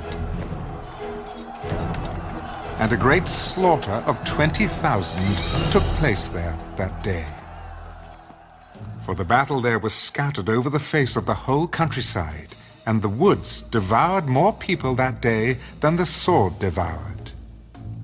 Then Absalom met the servants of David. Absalom rode on a mule. The mule went under the thick boughs of a great terebinth tree, and his head caught in the terebinth. So he was left hanging between heaven and earth, and the mule which was under him went on. Now a certain man saw it and told Joab, I just saw Absalom hanging in a terebinth tree. You just saw him? And why did you not strike him there to the ground? I would have given you 10 shekels of silver and a belt. Though I were to receive 1,000 shekels of silver in my hand, I would not raise my hand against the king's son. For, in our hearing, the king commanded you, and Abishai, and Ittai, saying, Beware lest anyone touch the young man Absalom. Otherwise I would have dealt falsely against my own life. For there is nothing hidden from the king, and you yourself would have set yourself against me. I cannot linger with you. And he took 3 spears in his hand and thrust them through Absalom's heart, while he was still alive in the midst of the terebinth tree. And 10 young men who bore Joab's armor surrounded Absalom and struck and killed him.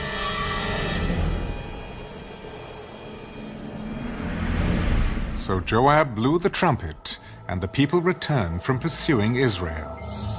For Joab held back the people, and they took Absalom and cast him into a large pit in the woods, and laid a very large heap of stones over him. Then all Israel fled, every one to his tent. Now Absalom in his lifetime had taken and set up a pillar for himself, which is in the king's valley. For he said, I have no son to keep my name in remembrance. He called the pillar after his own name, and to this day it is called Absalom's monument. Then Ahimaaz, the son of Zadok, said, Let me run now and take the news to the king, how the Lord has avenged him of his enemies. And Joab said to him, You shall not take the news this day, for you shall take the news another day. But today you shall take no news, because the king's son is dead. Then Joab said to the Cushite, Go, tell the king what you have seen. So the Cushite bowed himself to Joab and ran. And Ahimaaz, the son of Zadok, said again to Joab, But whatever happens, please let me also run after the Cushite. Why will you run, my son, since you have no news ready? But whatever happens, let me run. Run. Then Ahimaaz ran by way of the plain and outran the Cushite. Now David was sitting between the two gates. And the watchman went up to the roof over the gate, to the wall, lifted his eyes and looked. And there was a man running alone. Then the watchman cried out and told the king. And the king said, "If he is alone, there is news in his mouth." And he came rapidly and drew near.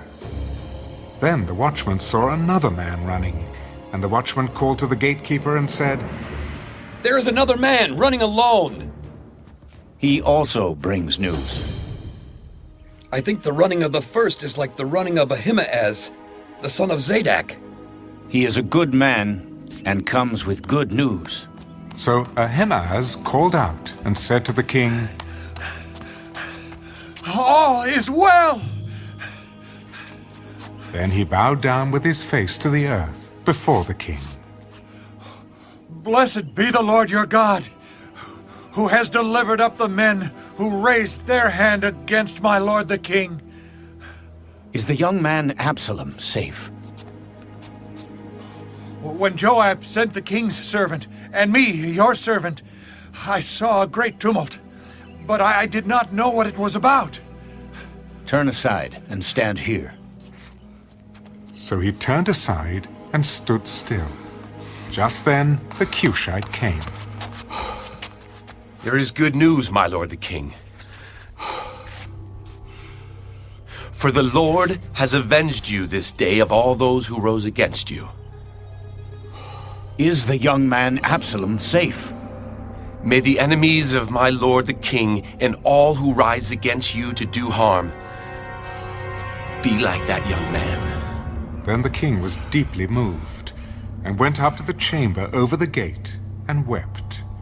And as he went, he said thus, "Oh, my son Absalom, my son Absalom, if only I had died in your place. Oh, Absalom, my son, oh."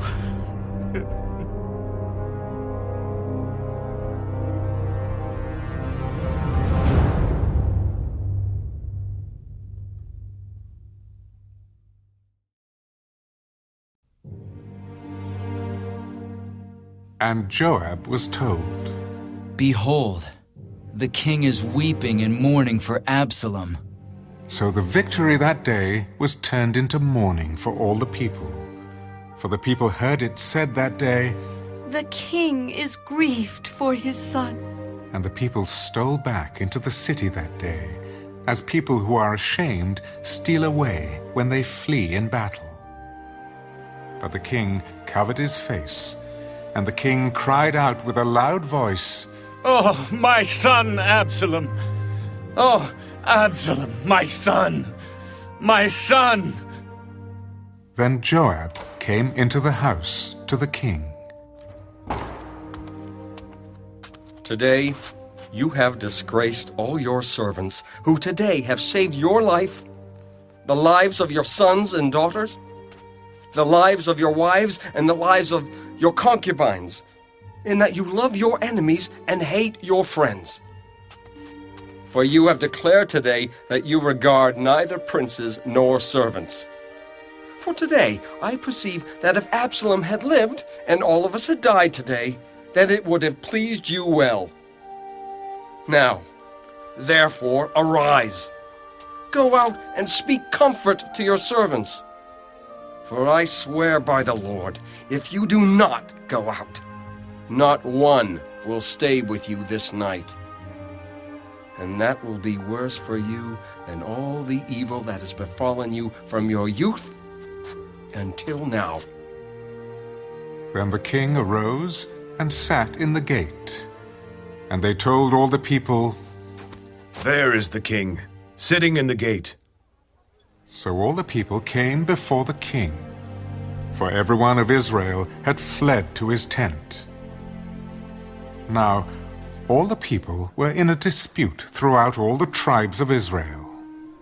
The king saved us from the hand of our enemies, He delivered us from the hand of the Philistines, and now he is fled from the land because of Absalom.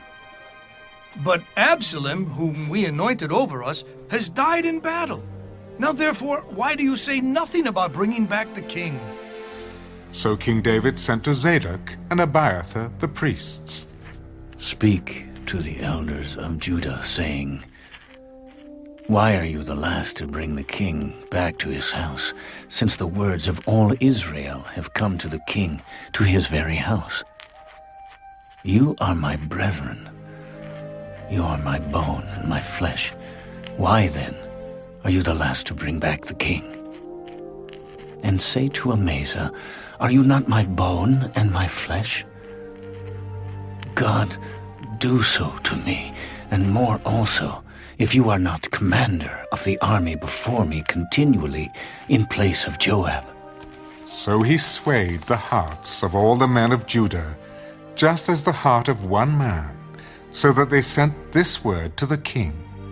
Return, you and all your servants. Then the king returned and came to the Jordan. And Judah came to Gilgal to go to meet the king, to escort the king across the Jordan. And Shimei, the son of Gera, a Benjamite, who was from Behurim, hurried and came down with the men of Judah to meet King David. There were 1,000 men of Benjamin with him, and Ziba, the servant of the house of Saul, and his 15 sons and his 20 servants with him. And they went over the Jordan before the king. Then a ferry boat went across to carry over the king's household, and to do what he thought good. Now Shimei, the son of Gera, fell down before the king when he had crossed the Jordan. Do not let my lord impute iniquity to me, or remember what wrong your servant did on the day that my lord the king left Jerusalem, that the king should take it to heart. For I, your servant, know that I have sinned. Therefore, here I am, the first to come today of all the house of Joseph to go down to meet my lord the king. But Abishai, the son of Zeruiah, answered, Shall not Shimei be put to death for this, because he cursed the Lord's anointed? And David said, What have I to do with you, you sons of Zeruiah, that you should be adversaries to me today? Shall any man be put to death today in Israel? For do I not know that today I am king over Israel? Therefore the king said to Shimei, You shall not die. And the king swore to him. Now Mephibosheth, the son of Saul, came down to meet the king. And he had not cared for his feet, nor trimmed his mustache, nor washed his clothes from the day the king departed, until the day he returned in peace. So it was, when he had come to Jerusalem to meet the king, that the king said to him, Why did you not go with me, Mephibosheth? My lord, O king, my servant deceived me. For your servant said, I will saddle a donkey for myself, that I may ride on it and go to the king, because your servant is lame. And he has slandered your servant to my lord the king. But my lord the king is like the angel of God. Therefore do what is good in your eyes. For all my father's house were but dead men before my lord the king. Yet you set your servant among those who eat at your own table.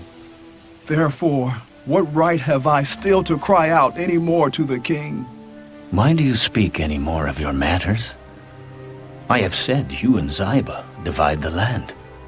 Rather, let him take it all, inasmuch as my lord the king has come back in peace to his own house. And Barzillai, the Gileadite, came down from Rogelim, and went across the Jordan with the king to escort him across the Jordan. Now Barzillai was a very aged man, 80 years old. and he had provided the king with supplies while he stayed at Mahanaim, for he was a very rich man. And the king said to Barzillai, Come across with me, and I will provide for you while you are with me in Jerusalem. How long have I to live, that I should go up with the king to Jerusalem?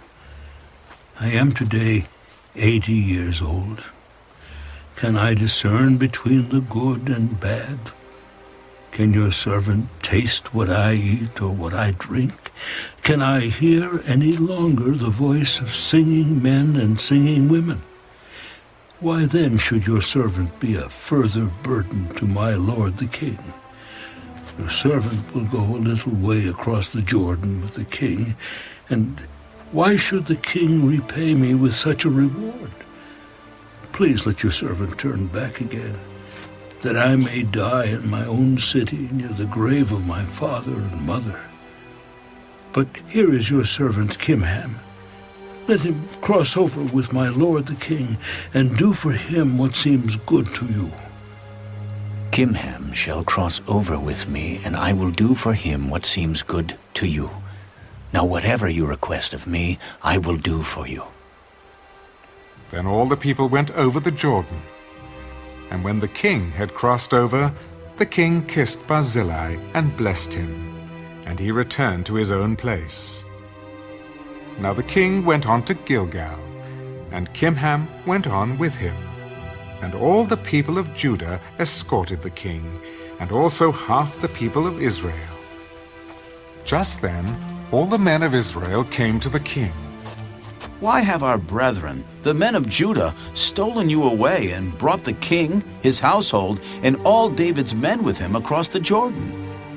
So all the men of Judah answered the men of Israel. Because the king is a close relative of ours. Why then are you angry over this matter? Have we ever eaten at the king's expense? Or has he given us any gift? And the men of Israel answered the men of Judah. We have 10 shares in the king. Therefore, we also have more right to David than you. Why then do you despise us? Were we not the first to advise bringing back our king? Yet the words of the men of Judah were fiercer than the words of the men of Israel.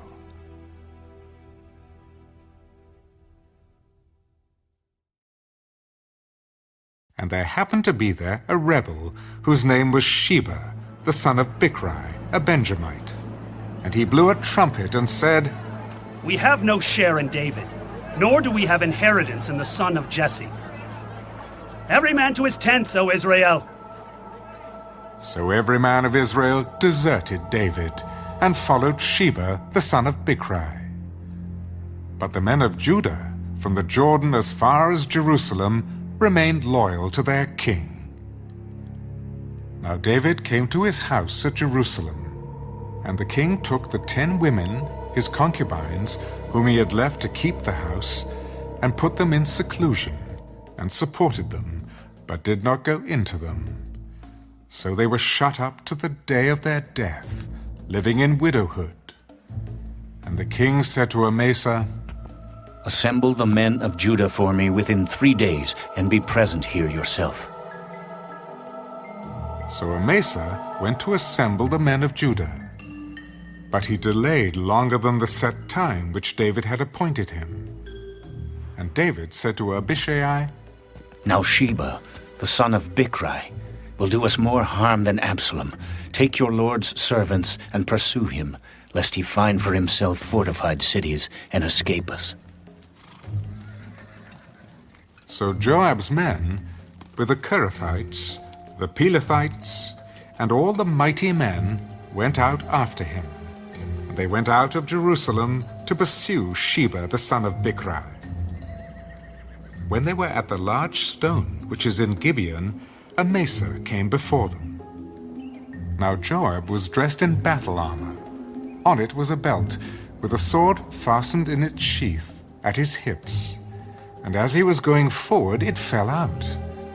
Then Joab said to Amasa, Are you in health, my brother?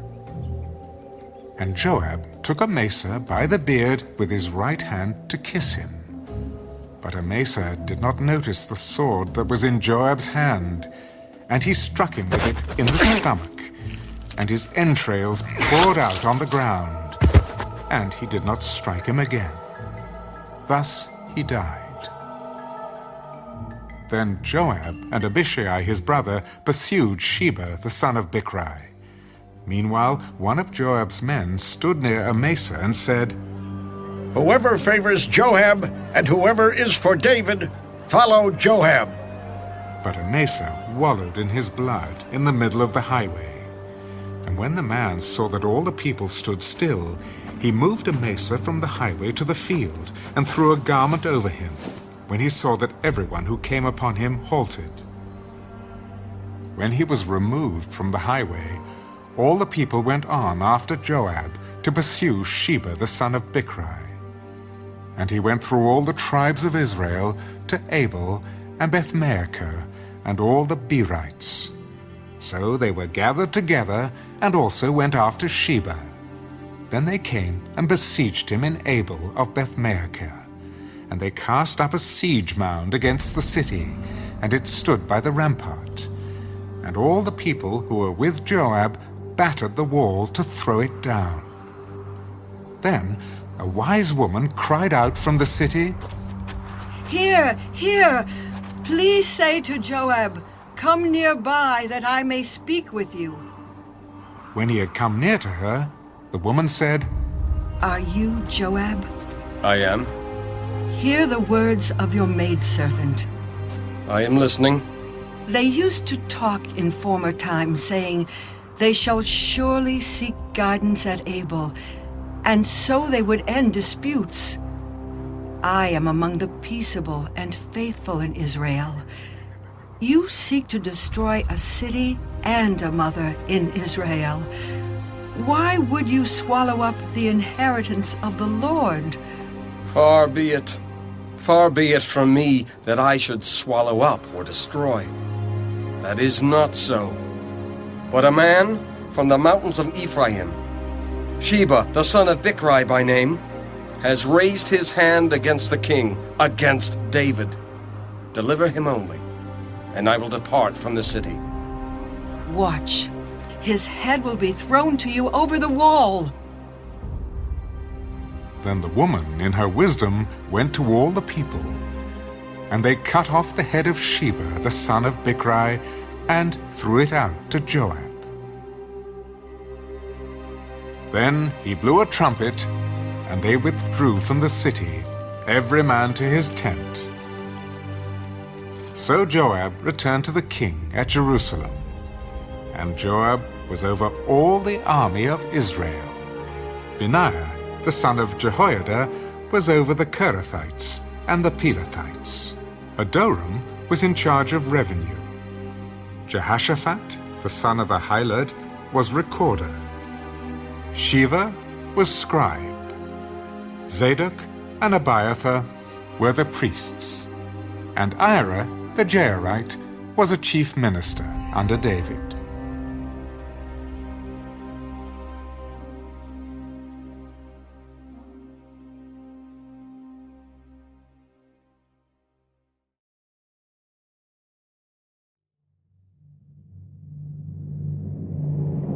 Now there was a famine in the days of David for 3 years, year after year.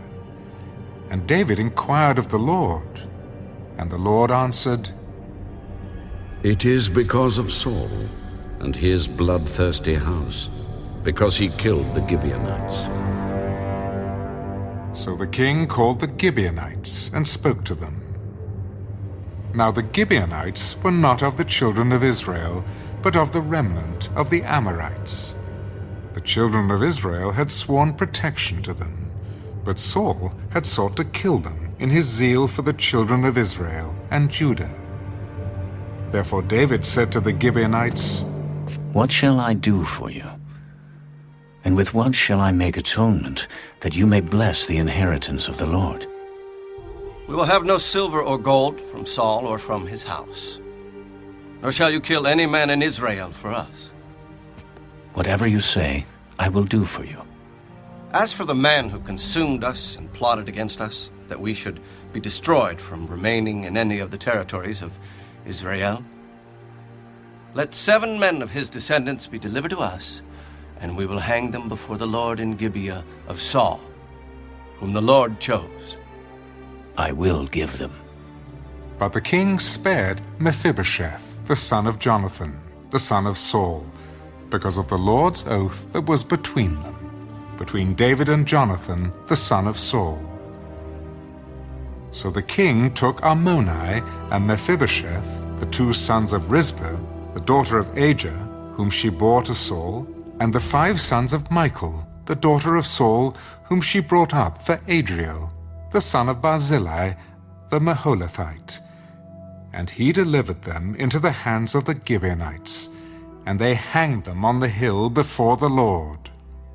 So they fell, all 7 together, and were put to death in the days of harvest, in the first days, in the beginning of barley harvest. Now Rizpah, the daughter of Ajah, took sackcloth, and spread it for herself on the rock, from the beginning of harvest until the late rains poured on them from heaven.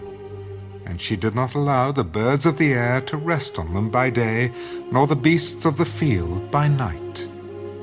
And David was told what Rizpah, the daughter of Ajah, the concubine of Saul, had done.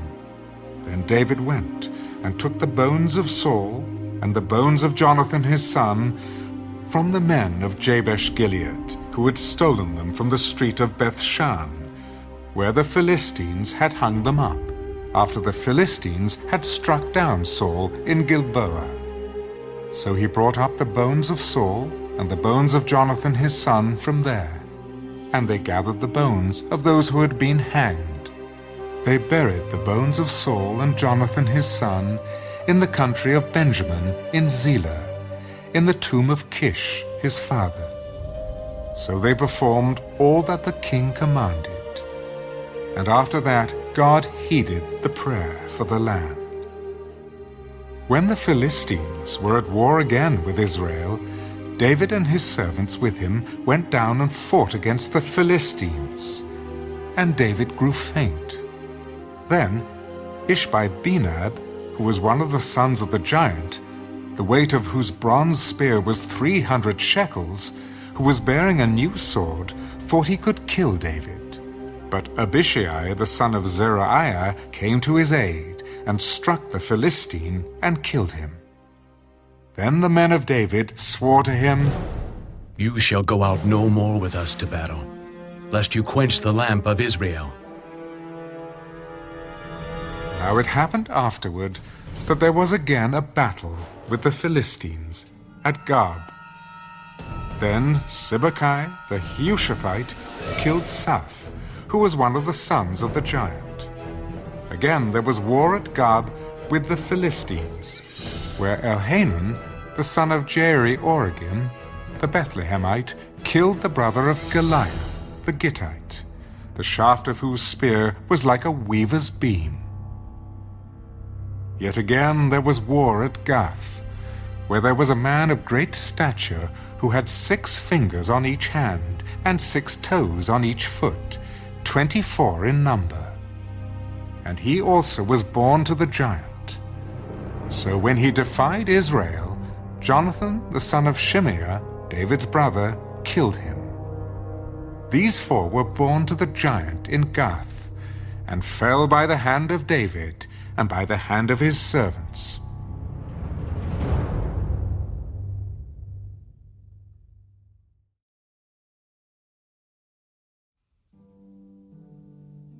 Then David spoke to the Lord the words of this song, on the day when the Lord had delivered him from the hand of all his enemies, and from the hand of Saul.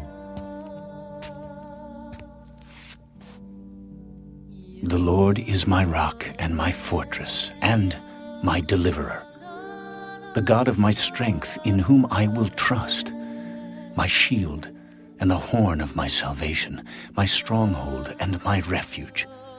My Savior, you save me from violence. I will call upon the Lord, who is worthy to be praised. so shall I be saved from my enemies when the waves of death surrounded me. The floods of ungodliness made me afraid. The sorrows of Sheol surrounded me. The snares of death confronted me. In my distress, I called upon the Lord and cried out to my God. He heard my voice from his temple, and my cry entered his ears. Then the earth shook and trembled. The foundations of heaven quaked and were shaken because he was angry. Smoke went up from his nostrils and devouring fire from his mouth. Coals were kindled by it. He bowed the heavens also and came down with darkness under his feet. He rode upon a cherub and flew. And he was seen upon the wings of the wind. He made darkness canopies around him, dark waters and thick clouds of the skies. From the brightness before him, coals of fire were kindled. The Lord thundered from heaven, and the Most High uttered his voice. He sent out arrows and scattered them, lightning bolts, and he vanquished them. Then the channels of the sea were seen, the foundations of the world were uncovered. At the rebuke of the Lord, at the blast of the breath of his nostrils, he sent from above. He took me. He drew me out of many waters. He delivered me from my strong enemy, from those who hated me, for they were too strong for me. They confronted me in the day of my calamity, but the Lord was my support. He also brought me out into a broad place. He delivered me because he delighted in me. The Lord rewarded me according to my righteousness. According to the cleanness of my hands, he has recompensed me. For I have kept the ways of the Lord, and have not wickedly departed from my God. For all his judgments were before me. And as for his statutes, I did not depart from them. I was also blameless before him, and I kept myself from my iniquity. Therefore the Lord has recompensed me according to my righteousness, according to my cleanness in his eyes. With the merciful you will show yourself merciful. With a blameless man you will show yourself blameless. With the pure you will show yourself pure. And with the devious you will show yourself shrewd. You will save the humble people, but your eyes are on the haughty, that you may bring them down. For you are my lamp, O Lord. The Lord shall enlighten my darkness. For by you I can run against a troop. By my God I can leap over a wall. As for God, his way is perfect. The word of the Lord is proven. He is a shield to all who trust in him. For who is God except the Lord? And who is a rock except our God? God is my strength and power, and he makes my way perfect. He makes my feet like the feet of deer, and sets me on high places. He teaches my hands to make war, so that my arms can bend a bow of bronze. You have also given me the shield of your salvation. Your gentleness has made me great. You enlarged my path under me, so my feet did not slip. I have pursued my enemies and destroyed them. Neither did I turn back again till they were destroyed. And I have destroyed them and wounded them, so that they could not rise. They have fallen under my feet. For you have armed me with strength for the battle. You have subdued under me those who rose against me. You have also given me the necks of my enemies, so that I destroyed those who hated me. They looked, but there was none to save, even to the Lord, but he did not answer them. Then I beat them as fine as the dust of the earth. I trod them like dirt in the streets, and I spread them out. You have also delivered me from the strivings of my people. You have kept me as the head of the nations. A people I have not known shall serve me. The foreigners submit to me. As soon as they hear, they obey me. The foreigners fade away and come frightened from their hideouts. The Lord lives. Blessed be my rock. Let God be exalted, the rock of my salvation. It is God who avenges me and subdues the peoples under me. He delivers me from my enemies. You also lift me up above those who rise against me. You have delivered me from the violent man. Therefore, I will give thanks to you, O Lord, among the Gentiles, and sing praises to your name. He is the tower of salvation to his king, and shows mercy to his anointed, to David and his descendants forevermore.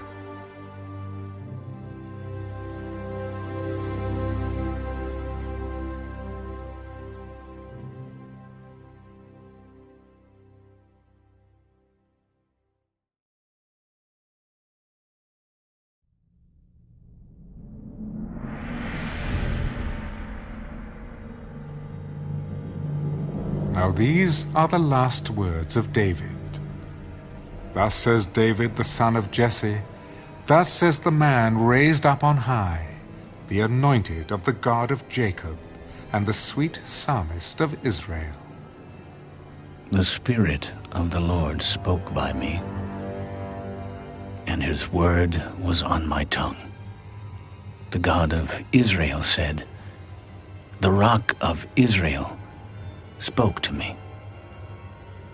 He who rules over men must be just, ruling in the fear of God.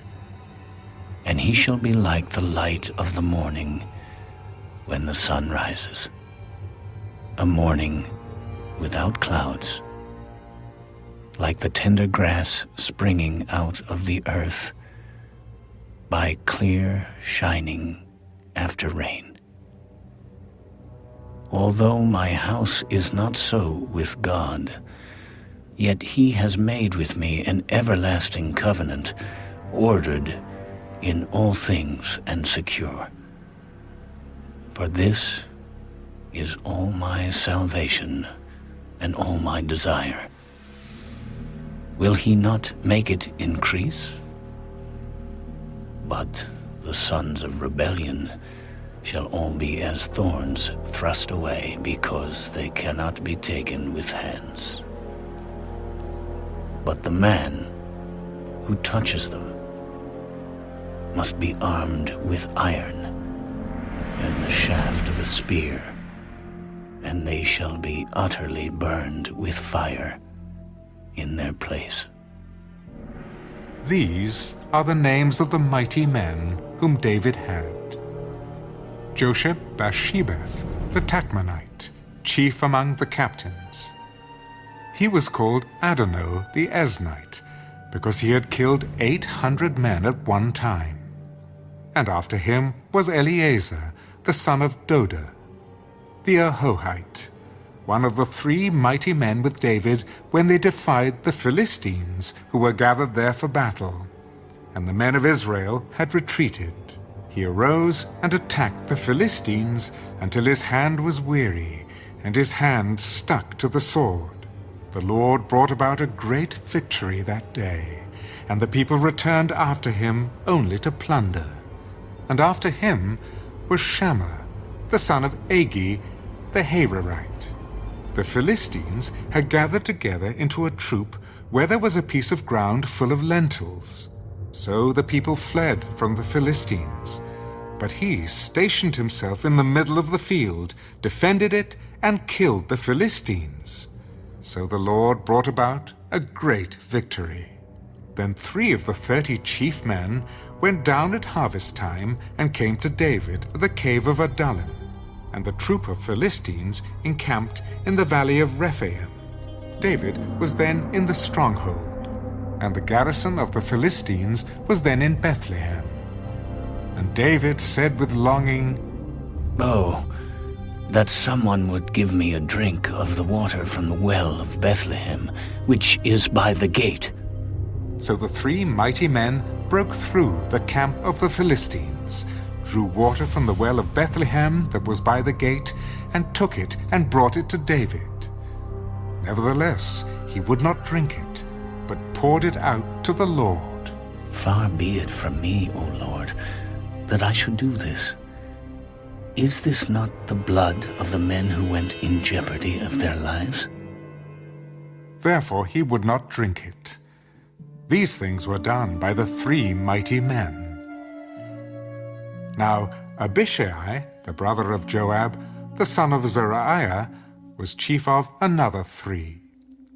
He lifted his spear against 300 men, killed them, and won a name among these 3. Was he not the most honored of 3? Therefore he became their captain. However, he did not attain to the first 3. Benaiah was the son of Jehoiada, the son of a valiant man from Kabzeel, who had done many deeds. He had killed 2 lion-like heroes of Moab. He also had gone down and killed a lion in the midst of a pit on a snowy day. And he killed an Egyptian, a spectacular man. The Egyptian had a spear in his hand, so he went down to him with a staff, wrested the spear out of the Egyptian's hand, and killed him with his own spear. These things Benaiah, the son of Jehoiada, did, and won a name among 3 mighty men. He was more honored than the 30, but he did not attain to the first 3, and David appointed him over his guard. Asahel, the brother of Joab, was one of the 30. Elhanan, the son of Doda, of Bethlehem, Shammah, the Harodite, Elika, the Harodite, Helez, the Paltite, Ira, the son of Ikesh, the Tekoite, Abiezer, the Anathothite, Mirbani, the Hushathite, Zalman, the Ahohite, Maharai, the Netaphathite, Heleb, the son of Baanah, the Netaphathite, Ittai, the son of Ribai, from Gibeah, of the children of Benjamin, Benaiah, a Pirathonite, Hiddai, from the brooks of Gaash, Abi-Alman, the Arbathite, Asmaveth, the Bahumite, Eliahba, the Shaalbanite, of the sons of Jashan, Jonathan, Shammah, the Hararite, Ahiam, the son of Sherah, the Hararite, Eliphalet, the son of Ahasbai, the son of the Maacathite, Eliam, the son of Ahithophel, the Gilonite, Hezrai, the Carmelite, Pearai, the Arbite, Igal, the son of Nathan of Zobah, Bani, the Gadite, Zelek, the Ammonite, Naharai, the Beerothite, armor-bearer of Joab, the son of Zeruiah, Ira, the Ithrite, Gareb, the Ithrite, and Uriah, the Hittite, 37 in all.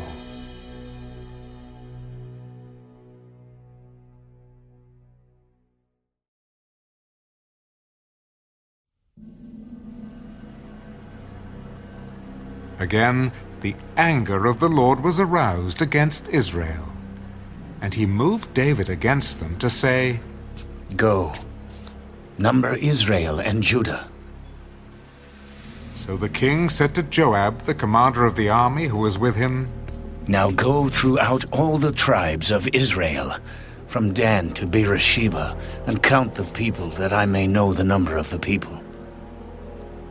Now may the Lord your God add to the people 100 times more than there are, and may the eyes of my lord the king see it. But why does my lord the king desire this thing? Nevertheless, the king's word prevailed against Joab and against the captains of the army. Therefore Joab and the captains of the army went out from the presence of the king to count the people of Israel. And they crossed over the Jordan and camped in Aroah. on the right side of the town, which is in the midst of the ravine of Gad, and toward Jazer. Then they came to Gilead, and to the land of Tatim-Hadshai. They came to Dan-Jaan, and around Sidon. And they came to the stronghold of Tyre, and to all the cities of the Hivites and the Canaanites.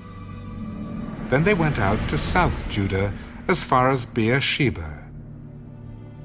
So when they had gone through all the land, they came to Jerusalem at the end of 9 months and 20 days. Then Joab gave the sum of the number of the people to the king. And there were in Israel 800,000 valiant men who drew the sword, and the men of Judah were 500,000 men. And David's heart condemned him after he had numbered the people. So David said to the Lord, I have sinned greatly in what I have done. But now I pray, O Lord, take away the iniquity of your servant, for I have done very foolishly. Now when David arose in the morning, the word of the Lord came to the prophet Gad, David's seer. Go and tell David, thus says the Lord, I offer you 3 things. Choose one of them for yourself, that I may do it to you. So Gad came to David and told him, Shall 7 years of famine come to you in your land? Or shall you flee 3 months before your enemies while they pursue you? Or shall there be 3 days' plague in your land? Now consider, and see what answer I should take back to him who sent me. I am in great distress. Please let us fall into the hand of the Lord, for his mercies are great, but do not let me fall into the hand of man. So the Lord sent a plague upon Israel from the morning till the appointed time. From Dan to Beersheba, 70,000 men of the people died. And when the angel stretched out his hand over Jerusalem to destroy it, the Lord relented from the destruction, and said to the angel who was destroying the people, It is enough. Now restrain your hand.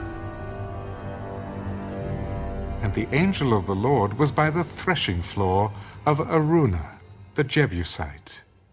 Then David spoke to the Lord when he saw the angel who was striking the people. Surely I have sinned, and I have done wickedly. But these sheep, what have they done? Let your hand, I pray, be against me and against my father's house. And Gad came that day to David and said to him, Go up, erect an altar to the Lord on the threshing floor of Araunah the Jebusite. So David, according to the word of Gad, went up as the Lord commanded. Now Araunah looked and saw the king and his servants coming toward him. So Araunah went out and bowed before the king with his face to the ground. Why has my lord the king come to his servant? To buy the threshing floor from you, to build an altar to the Lord, that the plague may be withdrawn from the people. Let my lord the king take and offer up whatever seems good to him. Look, here are oxen for burnt sacrifice, and threshing implements, and the yokes of the oxen for wood. All these, O king, Araunah has given to the king. May the Lord your God accept you. No, but I will surely buy it from you for a price. Nor will I offer burnt offerings to the Lord my God with that which costs me nothing. So David bought the threshing floor and the oxen for 50 shekels of silver. And David built there an altar to the Lord, and offered burnt offerings and peace offerings. So the Lord heeded the prayers for the land. and the plague was withdrawn from Israel.